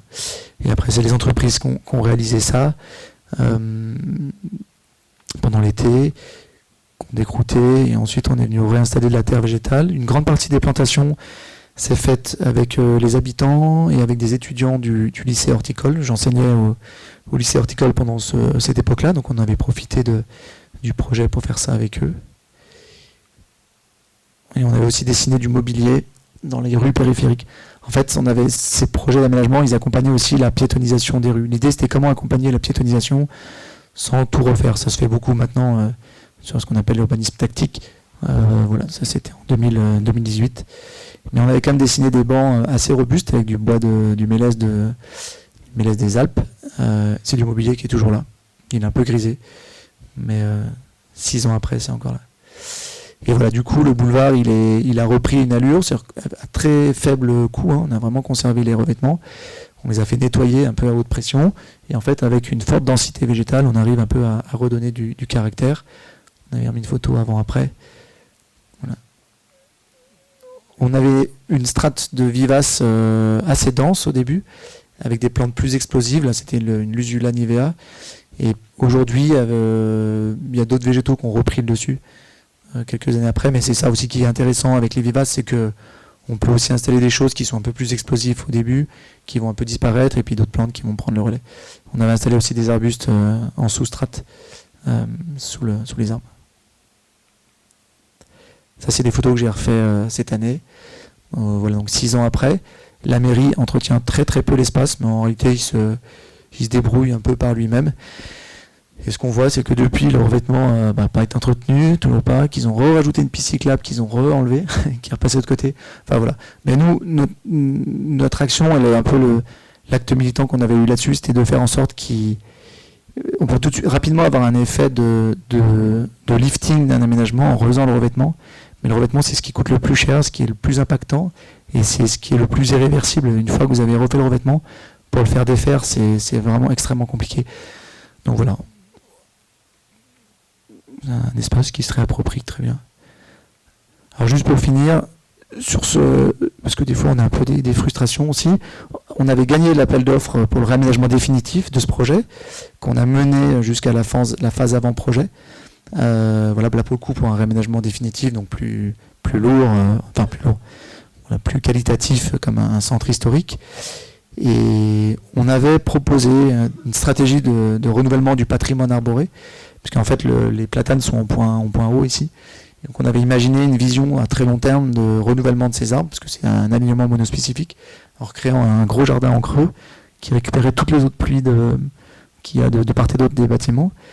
Et surtout qui récupérait, en fait on a eu la bonne idée il y a des dizaines d'années de construire des parkings souterrains, et en fait on est en plein dans la nappe, donc on pompe 400 mètres cubes d'eau propre par jour pour pouvoir garer des bagnoles, donc on récupérait ces 400 mètres cubes qu'on faisait transiter par des cubes pour réalimenter le jardin. Et il y a eu les élections municipales en 2020, ça a changé de commune, et du coup voilà, ils n'ont pas adhéré au projet, et aujourd'hui ils font tout en interne avec leurs services techniques et au coup par coup. C'est dommage. Mais c'est bientôt les prochaines élections. Mais voilà. Et du coup, je conclurai un peu que des fois, nul n'est prophète en son pays. Du coup, on a un peu abandonné après de travailler sur Chambéry. On avait quelques projets pour la ville qu'on a continué. On a réaménagé tout le parvis d'équipements publics du nouveau stade municipal et de la piscine. Et là, on vient de regagner la semaine dernière un projet, parce qu'on ne lâche rien, on faisait un peu la gueule pendant un moment, et là, en fait, ils ont relancé une étude de faisabilité sur des pistes cyclables entre chez moi et mon bureau. Du coup, on a répondu et on a gagné. Et du coup, je voulais quand même parler de ça, parce que les pistes cyclables, c'est des sujets, voilà, aujourd'hui, en termes de mobilité, qui sont vraiment importants, mais qui sont encore trop délaissés des paysagistes, qui sont encore... il y en a beaucoup qui sont encore conçus comme avec la même logique qu'on avait que construisait les routes. Et je pense que c'est vraiment quelque chose qu'on doit s'approprier, la conception de ces ouvrages. Voilà. Nous, on dit toujours qu'il faut pédaler à l'ombre, et que du coup, il faut concevoir ces ouvrages de déplacement pour tous, aussi avec une vraie qualité paysagère, une sensibilité, une gestion de l'eau, ce qui ne se voit pas toujours. Voilà. Bon, c'est le petit clin d'œil, j'ai pas mis de diapo là-dessus. Combien de temps il reste ? Combien 10 minutes ? Ouais, ok. Ouais, rapidement, on bosse aussi avec des architectes. C'est la chance, un petit mot quand même avec les architectes, c'est la chance d'être dans une école d'architecture et de paysage à Bordeaux. Nous, on travaille beaucoup, 40% de notre travail, c'est avec des architectes, pas avec beaucoup d'architectes, parce qu'on ne s'entend pas avec tout le monde et on a des métiers de caractère. Mais du coup, c'est très bien. Et voilà, moi, quand je suis arrivé à Chambéry, du coup, on s'est occupé de la maison de l'architecture. C'était voilà, pour aussi un mot, il faut aussi par exemple, nous, la FFP n'était pas énormément représentée à Chambéry, mais on a quand même, moi j'ai voulu m'engager dans une association aussi pour, en parallèle du métier, sensibiliser à toutes ces questions-là. Donc à travers la maison de l'architecture, c'était fait. Puis dans les statuts de la maison de l'architecture de Savoie, c'était le président ne devait pas être architecte. Donc ça, c'était plutôt une bonne chose. Bon, tout ça pour dire qu'on travaille avec des architectes. Là, on travaille beaucoup avec Nunc Architectes, qu'on apprécie beaucoup. On est arrivé sur un site en 2015 pour construire une école en Haute-Savoie. Comme je disais, on construit beaucoup d'écoles en Haute-Savoie pour absorber tous les habitants. Et là, quand on a vu, il y avait une carrière qui était juste à côté. Voilà, quelques vues d'oiseaux qu'on est allé voir. Et du coup, on a fait tout le projet d'aménagement extérieur, tous les revêtements avec le caillou qui venait du coin. Et on a appelé une école sans grille, parce que toutes les eaux sont infiltrées dans les cailloux. Bon, les arbres, on les voit pas beaucoup, parce que c'était l'hiver, là. C'est pas très vendeur. On s'installe dans la pente, à chaque fois, voilà, des petits détails. Et là, c'est le parvis qui fait aussi salle de fête. Donc, tout avec le même caillou. Par exemple, les bétons, ils sont avec un caillou plus gros. Les assises avec des gros rochers. Voilà. Un autre projet dans le Vercors. Donc là, vous avez Grenoble, le massif du Vercors. Dernièrement, il y a un gros morceau de montagne qui s'est effondré ici, du massif du Vercors. Et du coup, on a pour le coup encore une carrière. Ici, le projet il était en lien avec la carrière de Méaudre, qui est une très belle carrière de granulats calcaires et de pierres à bâtir. Et là, travail pour une commune, pareil, sur un programme du CAUE. On accompagne la collectivité, travaille avec les habitants. Et en fait, l'objectif, c'est de raménager le centre-village et surtout de sortir les voitures de la périphérie des équipements publics, avec l'école ici, la mairie, la maison des chasseurs, la mairie, pardon, l'église, la maison des chasseurs, et ici un futur équipement public. Voilà, donc de sortir toutes les voitures du village. Ici, on a une route départementale importante. Et voilà, de retrouver un verger ici, des potagers, et de replacer un stationnement ici. La première étape, ça a été de créer ce stationnement. Toujours triste de démarrer les projets par créer des places de parking, mais c'était le facteur prépondérant pour pouvoir ensuite intervenir sur le centre historique.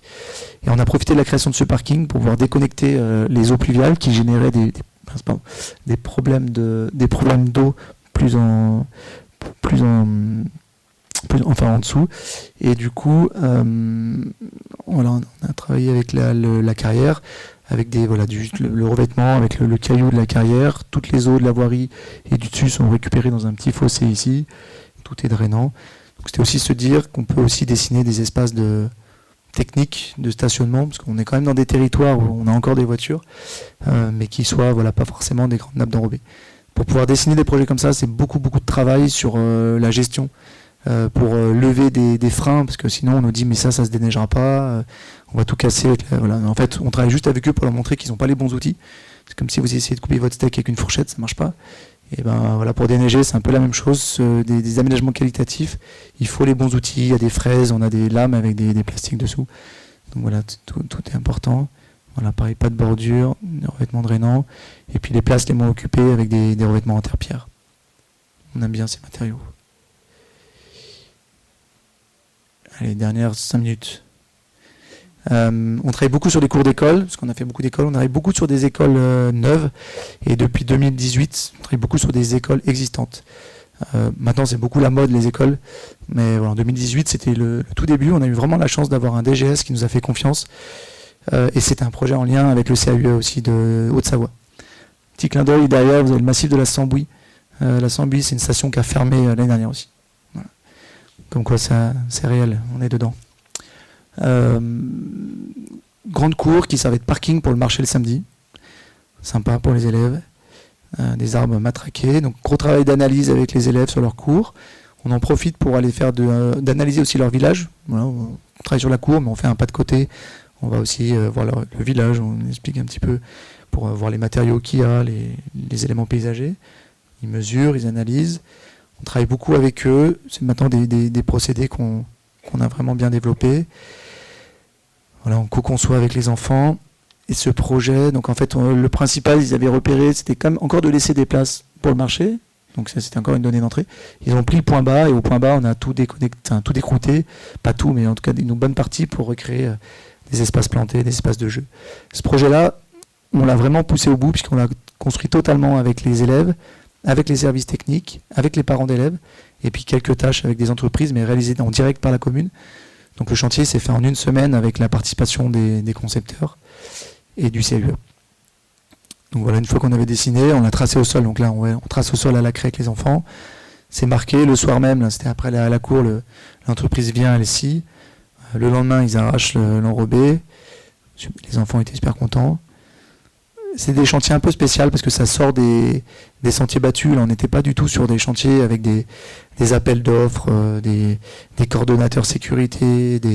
Voilà, mais c'est bien aussi. C'est frais de faire des chantiers comme ça des fois. C'est rapide et c'est efficace. Et voilà, donc une fois que les terrassements ont été faits, que la terre mis en place, tout le reste a été fait par les élèves, l'implantation. Donc ça leur fait travailler la géométrie, l'organisation en collectif, voilà, tout ce qui était découpe, dessin du mobilier, construction, avec les parents d'élèves.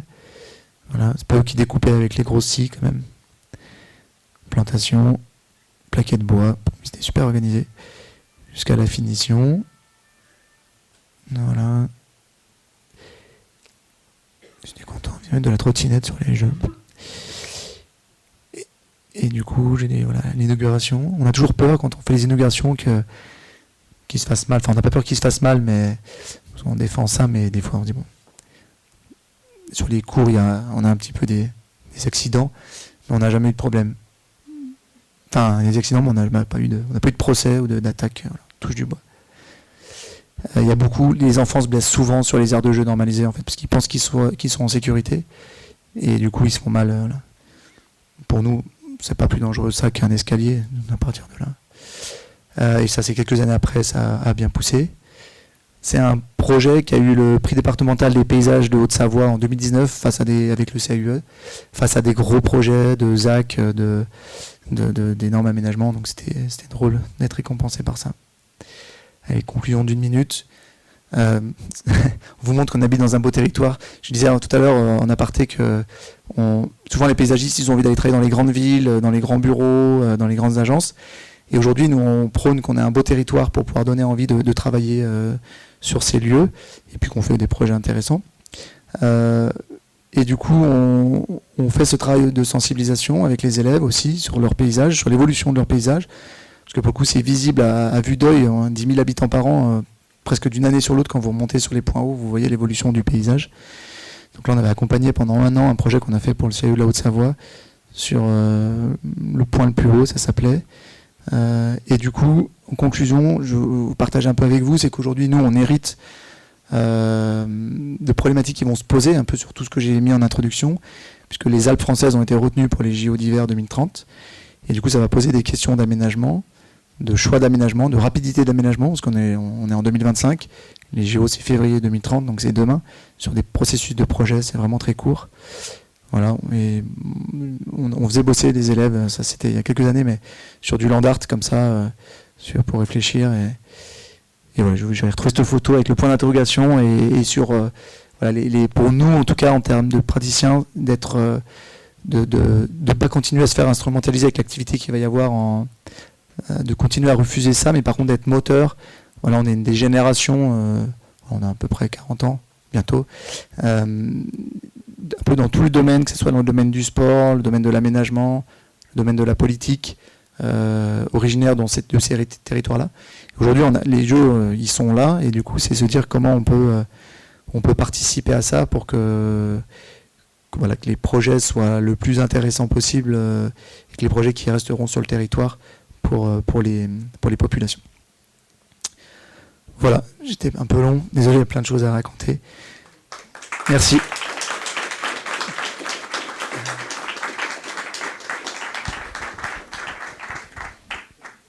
Bon, ouais, non, c'est bon. Effectivement, c'était un peu long, mais c'était très intéressant. Et merci pour ce témoignage d'une pratique qui est quand même assez très lisible, j'ai trouvé pour ma part. Est-ce que, voilà, on se prend un quart d'heure, 20 minutes pour échanger, pour que Jérémy reprenne un peu son souffle aussi. Je passe le micro à qui veut. Quand vous avancez sur des projets avec des enfants en consultation, avec des parents d'élèves, est-ce que ça a vraiment un poids sur la décision finale qui va être prise de l'aménagement, leur avis, ou je sais pas, ou c'est juste pour leur expliquer ce que vous allez faire, ou ils ont un mot à dire? Non, après nous on fait beaucoup d'ateliers dès le démarrage avant d'avoir conçu avec eux, mais après faut pas trop les fins. Il faut être dans le juste équilibre de leur laisser la créativité, mais la créativité sans les frustrer. C'est-à-dire qu'il faut, nous on fait plutôt un apport théorique au début, alors adapté, voilà, on va travailler du CP jusqu'au CM2 pour expliquer les problématiques de l'aménagement, qu'est-ce qu'on peut faire, qu'est-ce qui est problématique, voilà, qu'est-ce qui n'est pas possible de faire. Enfin, on leur dit pas ce qui n'est pas possible, mais voilà. Et après on fait un travail plutôt de photo-langage avec des références. Et ensuite, à partir de là, ils imaginent, ils dessinent. Et après, nous, il faut qu'on arrive à rassembler ça et à le transformer en un projet réalisable. Voilà, des fois, ils vont nous demander des méga tyroliennes de 10 mètres de haut. Mais en fait, on se rend compte que ce qu'ils cherchent c'est juste peut-être des différences de niveau, et voilà, on va interpréter ça. Par exemple, sur l'école de Faverges, le plaquelage-bois, il servait de bateau pirate, d'île, enfin voilà, en fait, on n'est pas dans le dessin d'imaginaire d'un enfant, il peut se traduire après spatialement de plein de manières différentes. Mais non, après, c'est vraiment hyper important parce que ça devient des petits ambassadeurs, et les parents d'élèves aussi qui participent. Pour après, nous, on ne veut pas intervenir. Des fois, on nous demande d'intervenir dans les écoles. Ils nous disent non, mais nous, on ne veut pas qu'il y ait de processus pédagogique et tout ça. On refuse parce qu'on pense que ça ne peut pas fonctionner de livrer une cour d'école sans ce travail-là. On va arriver en septembre, ça va être livré. Et puis voilà, ça marche pas. Il faut vraiment ce temps de prise de connaissance. Donc nous, on a développé maintenant, on en fait 4 par an des cours d'école. On pourrait en faire, enfin voilà, on n'en fait que 4. On est ultra sollicité pour en faire beaucoup parce qu'il y a eu beaucoup de subventions de l'agence de l'eau pour participer à la désimperméabilisation et la végétalisation des cours d'école. Ce qui peut même être des fois un peu critique parce que c'est que de la course à la subvention et du coup il n'y a plus le temps du projet, et nous on pense qu'il faut vraiment prendre le temps parce qu'en plus c'est super intéressant parce qu'on sensibilise les élèves à plein de sujets. La cour d'école devient un alibi en fait pour pouvoir parler de plein de sujets. C'est pour ça qu'on les emmène sur leur village autour. Ça marche plus. Ouais. Voilà, je sais plus. Merci. Pas de souci. Mais c'est pas pour de faux, quoi. Enfin, c'est vraiment utile. D'autres questions? Oui. Est-ce que vous pourriez développer votre peur de l'instrumentalisation sur les stations de ski, en tout cas les lieux haute altitude, notamment parce que vous parlez de toutes ces stations qui ferment. Donc qu'est-ce qui va se passer? Est-ce que c'est pas le moment justement de participer à cette transformation pour qu'elle soit un peu plus vertueuse? Je ne sais pas. Je vous pose la question. Ouais. Alors les stations qui ferment, pour le coup, c'est vraiment des stations de basse altitude. Toutes les stations qui ferment, en plus, elles sont plutôt dans les parcs naturels régionaux, donc pour le coup avec des outils qui leur permettent de faire évoluer vers une autre forme d'économie, voilà, qui sont là. Les stations de haute altitude aujourd'hui, elles y croient pas encore à ça. Et nous, je dis l'instrumentalisation, on la voyait dans le fait que le paysagiste, il va venir aménager autour de la retenue collinaire pour en fait faire tourner les enneigeurs ou voilà. Pour moi, l'instrumentalisation, c'était ça, c'était de se dire faire du paysage ou travailler sur des dossiers d'intégration paysagère, de retenue collinaire. Voilà, ça, on l'a toujours refusé. Moi, en tout cas, ce chemin-là, je l'ai refusé pendant mon diplôme, vraiment en passant du temps là-haut, en me disant, mais en fait, il n'y avait pas d'interlocuteur, on se faisait mettre dehors par des actionnaires qui n'étaient même pas du territoire en plus, sur ces sujets-là, parce que nous, on croyait vraiment sur la question des refuges climatiques, Mais ce qui est fou, c'est qu'en 15 ans, parce que mon diplôme, j'ai fait il y a 15 ans, on n'a jamais construit autant de Club Med et de bel en bras dans les stations. C'est juste incroyable. Alors que ces questions, on se les posait il y a 15 ans. Par contre, on travaille quand même pour les stations, mais on les accompagne plutôt sur les fronts de neige, sur l'espace public, sur la qualification des... Voilà. On travaille pour la Pline, là, plutôt d'ailleurs sur les parties basses des stations. Voilà, mais pas sur le choucroutage des infrastructures qui nous... Mais ça pose question, parce que Pierre, l'architecte de l'État, il m'a dit, mais s'il faut quand même y aller, je suis monté avec le directeur des pistes pour essayer de voir si... Mais voilà, j'ai jamais envoyé le devis, en fait, parce que je voulais pas... on trouvait pas notre place, quoi, là-dedans. Je perds pas espoir aujourd'hui. La commune de Bourg-Saint-Maurice, le maire, il est en train d'initier des choses. Bourg-Saint-Maurice, c'est une commune au fond de la vallée de la Haute-Tarentaise. Une commune où on peut aller skier en train et en funiculaire. Vous pouvez partir à pied de Bordeaux ou avec vos skis. Hop, vous faites le chemin inverse que j'ai fait aujourd'hui et vous arrivez au pied des pistes. Il y a 30% des skieurs qui viennent déjà en transport en commun. Bon, on ne fait pas beaucoup de communication là-dessus parce qu'ils préfèrent communiquer pour une autre population, je pense.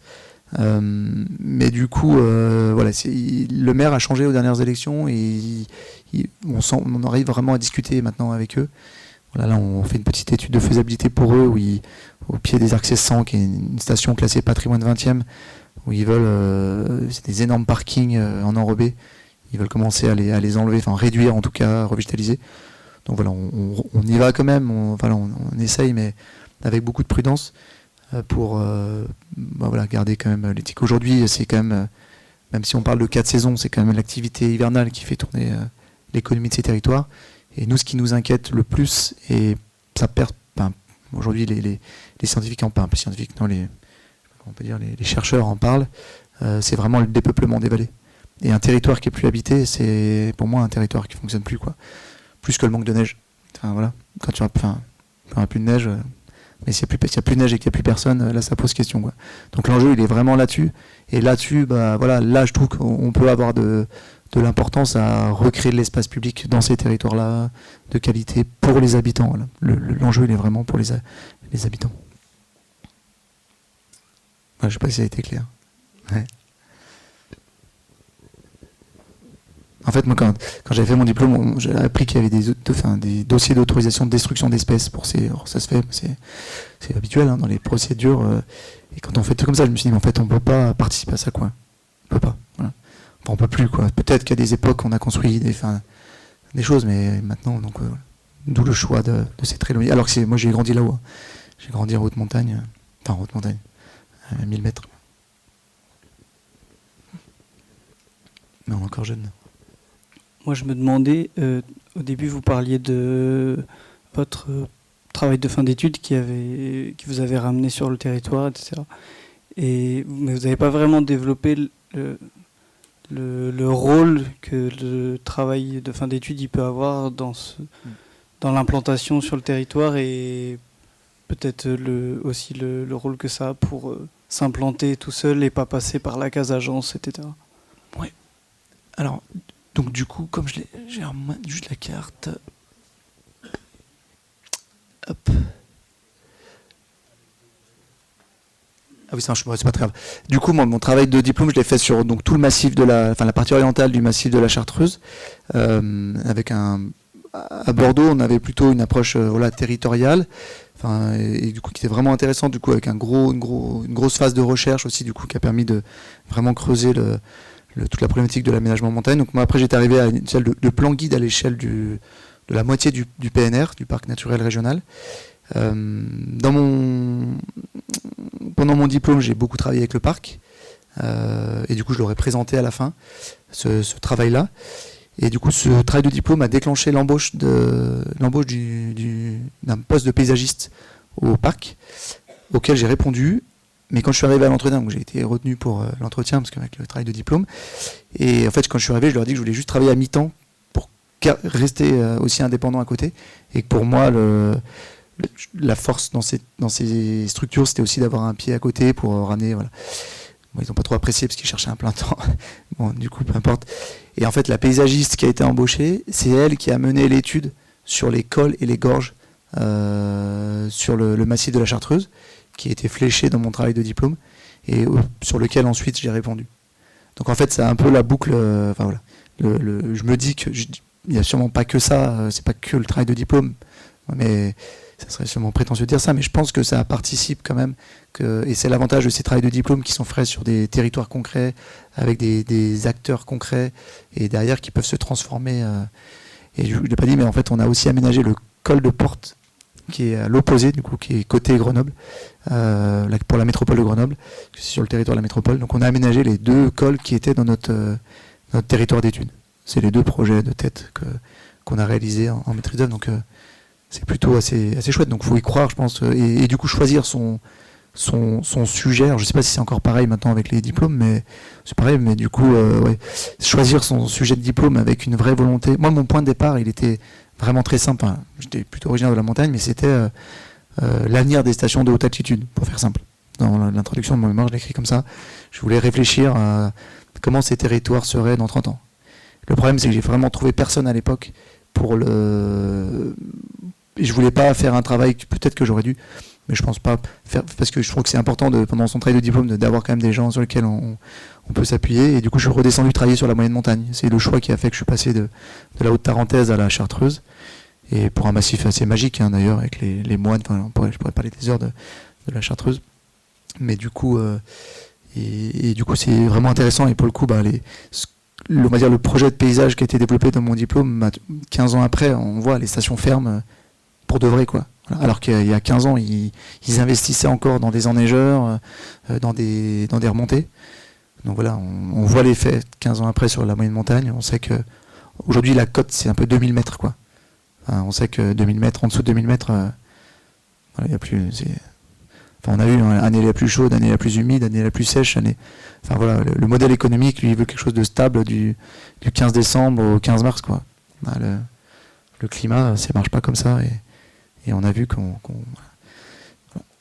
ça ira peut-être plus vite. Je veux pas être alarmiste, mais on voit qu'il y a beaucoup d'éboulements en montagne. Ce qui est triste dans notre pays et dans notre culture, je ne sais pas, c'est que des fois on est obligé d'arriver à un peu des catastrophes pour que les choses changent plus vite. Voilà. Est-ce qu'il va falloir attendre ça pour qu'on se dise, mais en fait, faut aller arrêter d'emmener des bennes à 3000 mètres d'altitude. Voilà. Enfin, comment dire, on fonde aujourd'hui, toutes ces infrastructures sont fondées sur du sol qui est gelé aujourd'hui, mais s'il dégèle, ça tient plus quoi. Donc, j'espère qu'on n'en arrivera pas là. Qui rejoint un petit peu ce que vous êtes en train de dire et le début de votre présentation sur en fait le rapport des gens à la neige. Déjà du fait que vous avec votre travail, vous êtes beaucoup dans un travail en lien avec la population, même vous, du fait que vous habitez là, on sent l'évolution de votre rapport à la neige. Et ça me faisait penser à un livre de Martin de la Soudière où il avait étudié le rapport entre des populations et l'hiver comme un travail ethnologique. Et donc, est-ce que vous voyez aujourd'hui un rapport de deuil ou de déni des gens qui vivent là sur leur territoire face à la neige, face à tout ça ? En fait, ce qui est sûr, c'est que quand on a goûté à la neige, en fait, la neige artificielle, eux, ils appellent ça la neige de culture, mais nous, on appelle ça la neige artificielle. En fait, c'est pas agréable, quoi. Enfin, c'est comme, voilà, c'est pas. Donc, automatiquement, par rapport au plaisir qu'on a sur la sensibilité qu'on a à la neige, je sais pas si on peut pas ce matériau, ce produit, ça fonctionne pas. Du coup, on s'ennuie, et du coup, il y a tout un processus là-dessus, en fait, parce que sur la neige naturelle. Avant, quand il y avait beaucoup de neige, on n'avait pas besoin de damer les pistes, enfin, en tout cas, les pistes n'avaient pas besoin d'être lisses. Donc, vous aviez des champs de bosse que vous mettiez, alors comme vous savez bien skier un peu plus vite, mais on va dire que vous mettiez 3 heures à descendre. Les remontées, c'était des vieux trucs, vous mettiez 3 heures à monter. Du coup, c'était long. Voilà. Du coup, maintenant, pour la neige de culture, ils ont besoin qu'il y a moins de neige, donc il faut que le sol soit nickel. Donc on terrasse, on casse. Il y a des terrassements énormes. Enfin, je dis on, mais c'est pas nous. Mais j'en prends la responsabilité en tant que Savoyen. Mais il y a des énormes terrassements qui sont faits pour lisser les pistes. Du coup, ce qui est aussi catastrophique pour le pastoralisme, parce qu'on vient réensemencer dessus, mais pas forcément avec les mêmes mélanges. À ces niveaux d'altitude, ça met énormément de temps, parce que le cycle végétatif est très court.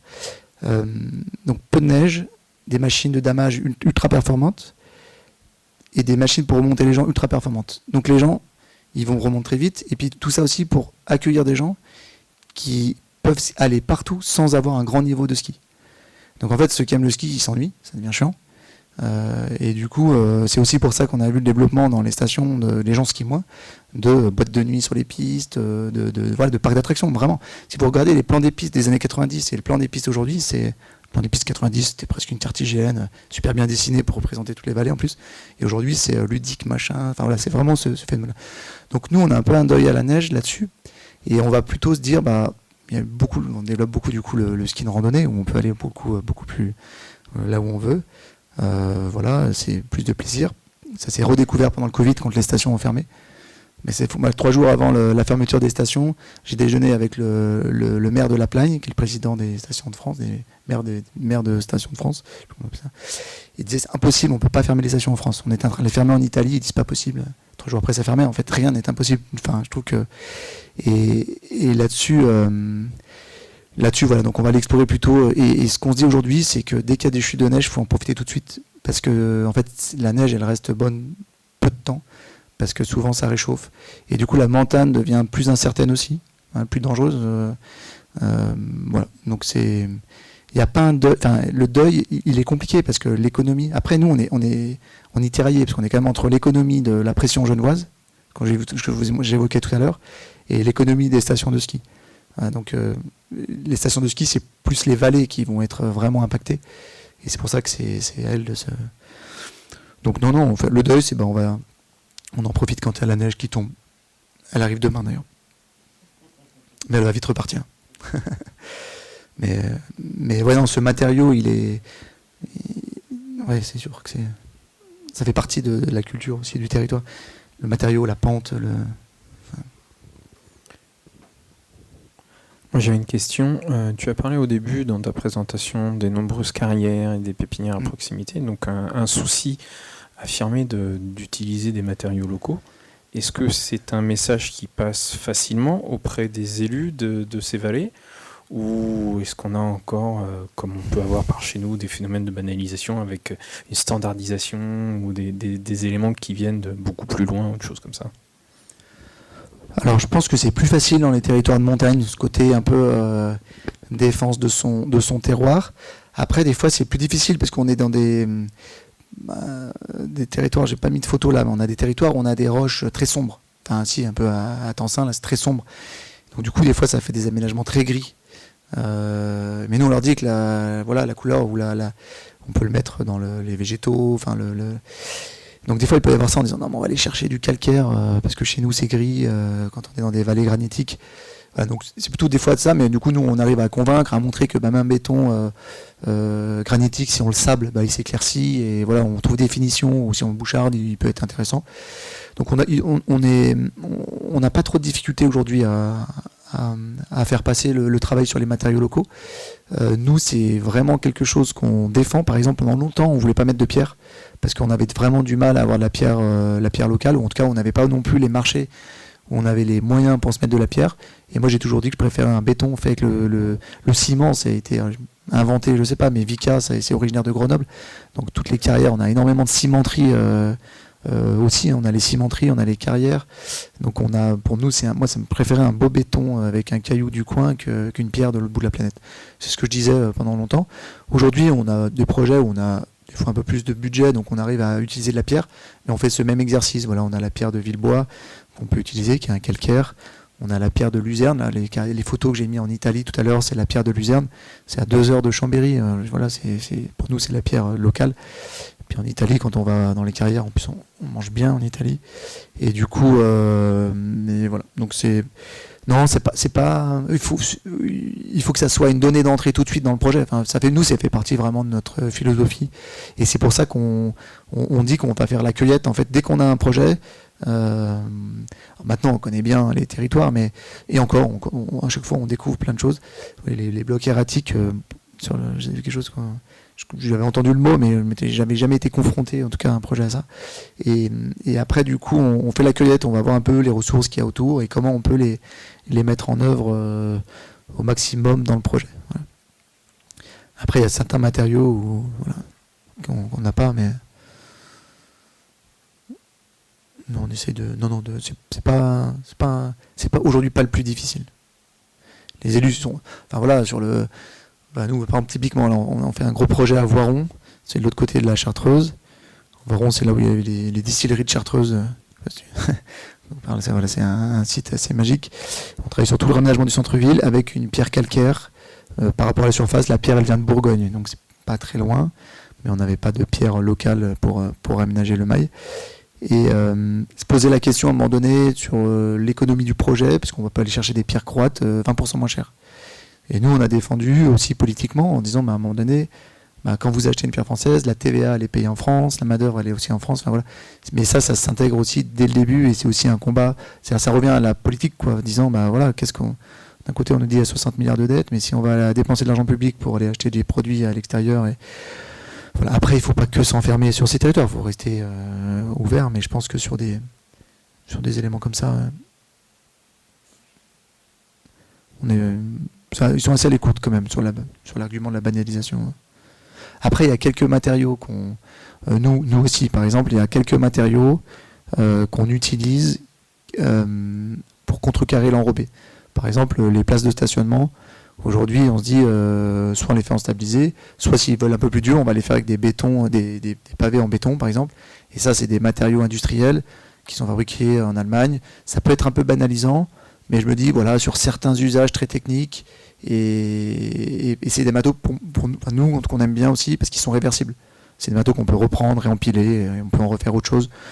Donc voilà aussi, on va beaucoup visiter les usines aussi. On parlait carrière, mais on va beaucoup visiter les usines en Allemagne, à Strasbourg, des usines de mobilier aussi. On dessine beaucoup le mobilier, mais des fois aussi sur des projets un peu plus conséquents où les collectivités veulent qu'il y ait du suivi sur le mobilier. On dit qu'on préfère aller voir des industriels qui fabriquent du beau mobilier avec des savoir-faire français et des vraies compétences et qu'on peut installer. Voilà. C'est-à-dire qu'il ne faut pas juste prendre le mobilier dans le catalogue en disant page 48, mais se dit on va visiter l'usine, on va voir leur savoir-faire et en fait derrière il y a toujours des hommes du travail manuel, de la manutention. Et du coup, après, quand on represcrit un produit, c'est toujours plus agréable. On fait vraiment ça et on le fait avec la culture. C'est la culture que moi j'ai développée parce que j'ai bossé 4 ans tout seul et qu'on veut avoir avec l'atelier. C'est-à-dire que quand on se déplace dans les usines maintenant ou chez les pépiniéristes, alors soit pour des marquages, mais des fois on fait des visites spécifiques, on y va avec tout l'atelier, un peu comme des journées de formation, pour avoir un peu une culture commune de l'atelier. En fait, nous, notre culture commune, elle n'est pas tant sur le coup de crayon. C'est pas moi qui fais le coup de crayon et qui passe après aux équipes. Elle est plutôt sur cette culture-là de l'intelligence qu'on peut mettre dans le projet sur l'origine des matériaux, sur les usages, sur les savoir-faire. Voilà. Après, chacun dessine et les projets se ressemblent pas en fait, pas trop. Pareil, des fois, il y a un peu des choses qui se ressemblent, mais on essaye.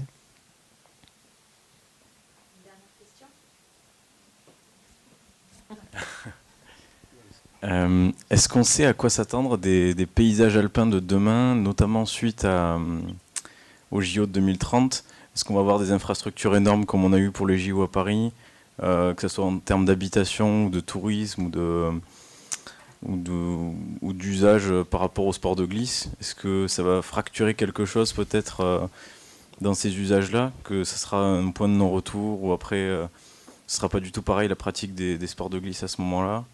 Est-ce qu'il y aura des abandons de la vallée encore plus peut-être, alors qu'il y a eu plus de construction ? Alors, la particularité, nous, des territoires, c'est qu'on a déjà eu les Jeux Olympiques en 92 et en 68 à Grenoble. En 68, il y a eu beaucoup d'équipements qui ont été abandonnés. Il y a encore le village olympique qui est utilisé en logement, et d'ailleurs on travaille dessus pour la métropole de Grenoble. C'est des territoires, des quartiers de ville qui sont un peu durs. 92, tous les équipements, ils ont été conservés. C'est parce que les rares Jeux Olympiques 92 où tous les équipements sont encore en fonctionnement et dans des stations plutôt luxueuses. Par exemple, le saut à ski, il est à Courchevel. La piste de bobsleigh, c'est la seule en France, elle est à La Plagne. Elle a été rénovée. Enfin voilà, du coup.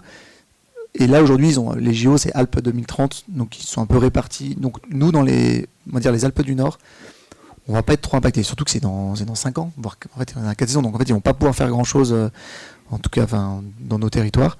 Donc nous, on est assez positif là-dessus. J'espère qu'on n'est pas dupe. On va voir ce qui va sortir. Mais on sera sentinelle. Et là, pour le coup, il y a beaucoup de monde qui reste un peu sentinelle sur le sujet. La question, elle est plus sur les Hautes-Alpes. Je sais que sur les Hautes-Alpes, parce qu'en fait, le village olympique sera à Nice. Et ils veulent construire une patinoire à Nice. Et voilà, le ski se déploie plutôt sur la Savoie et le biathlon et ski de fond Haute-Savoie. Et les sports un peu plus freestyle, tout ça, c'est plutôt Hautes-Alpes, Serre Chevalier, tout ça. Et du coup, eux, ils sont un peu plus enclavés. Nous, on a des on a des très bonnes infrastructures routières et transports en commun. Et d'ailleurs, ce qui participe aussi. Alors juste le petit clin d'œil, ce qui est drôle, c'est que c'était Barnier, notre Premier ministre, qui était actuellement aux manettes pour les Jeux Olympiques de 92. C'est un Savoyard aussi. Et du coup, juste un clin d'œil, parce que les Jeux Olympiques de 92 et toutes les infrastructures ensuite qui ont été liées à ça, on est quand même dans un territoire transalpin, avec aussi la construction de nombreux tunnels, nombreuses autoroutes dans les vallées alpines. Ça a fait qu'il y a eu toute une culture du paysage au niveau des entreprises. Ça veut dire que nous, dans le bassin chambérien et dans le bassin même alpin, on a la chance d'avoir des entreprises et des PME du paysage qui mettent vraiment bien en œuvre les projets qu'on peut concevoir. Et ça, c'est lié à l'histoire, voilà, de ces histoires, parce que quand ils ont fait des autoroutes, ils les ont aussi, fallait les végétaliser, fallait réenherber les talus, toutes les pistes de ski remodelées. C'est des entreprises savoyardes qui ont ramené des États-Unis tout ce qui est la végétalisation par projection, là, j'ai perdu le nom. hydroseeding, voilà, qui sont ces milliers de paysages, qui sont allés chercher des machines aux États-Unis, qui ont testé ça sur les pistes de ski. Aujourd'hui, bon, tout le monde le fait. Donc, on a vraiment, et ça c'est important, c'est toute une filière, hein, le paysage. C'est-à-dire que voilà, c'est aussi important parce que je parlais du chantier tout à l'heure, parce qu'il faut, moi je milite pour que les paysagistes suivent leur projet et fassent du chantier, parce que c'est très formateur. Et nous, c'est ce qu'on fait à l'atelier. Tout le monde suit les chantiers qu'ils dessinent, comme ça, s'ils ont dessiné une connerie, ils la suivent. J'essaye quand même de repérer qu'elle ne soit pas dessinée, mais voilà, ça arrive, pour qu'ils ne la dessinent plus la deuxième fois. Et c'est vraiment important parce que quand vous êtes confronté à des entreprises qui n'ont pas les savoir-faire, c'est extrêmement difficile et extrêmement frustrant. Moi, je pense que peut-être j'aurais arrêté si j'étais tombé que sur... On a quelques entreprises qui sont pas du coin, qui viennent et qui maîtrisent pas le savoir-faire du paysagiste, qui est un savoir-faire végétal, sol, minéral. Enfin voilà, c'est comme notre métier, c'est très très pluridisciplinaire aussi dans la mise en œuvre. Et ben c'est plus qu'un sport de combat, ça devient de la garderie, quoi. Et moi je préfère ce métier-là pour ça. Donc voilà, on a aussi la chance. Je sais qu'il y a des territoires en France où c'est plus difficile. Il y a pas, voilà, nous c'est vraiment lié à l'histoire de ces grandes infrastructures. Donc c'est le côté positif, voilà, et aujourd'hui les entreprises, elles ont pris la bascule. Les entreprises qui faisaient une grande partie de leur chiffre d'affaires en montagne à végétaliser des pistes, aujourd'hui le font dans l'aménagement urbain, l'aménagement de villages, voilà, donc c'est chouette pour ça. Donc les paysages, je suis pas, faut qu'on reste vigilant, mais ça va pas, en infrastructure routière, il va pas y avoir, plus les Hautes-Alpes, il faut être vigilant, mais du coup c'est en dehors de notre territoire. Bon, merci Jérémy. Merci à vous d'avoir. J'espère que c'était pas trop long. En tout cas, c'était un plaisir de pouvoir partager ça avec vous. Un plaisir de t'écouter, en tout cas. Merci encore de ta venue, de nous avoir ouvert et éclairé sur ta pratique en milieu de montagne, dans les Alpes. Bon, c'est un peu loin de chez nous, mais je pense que ça a éclairé quand même beaucoup sur pas mal de sujets qu'on peut réutiliser nous aussi dans nos pratiques à l'échelle de d'autres territoires. On va se quitter maintenant. On prépare un petit pot pour ceux qui veulent rester juste dans la cour intérieure. Voilà.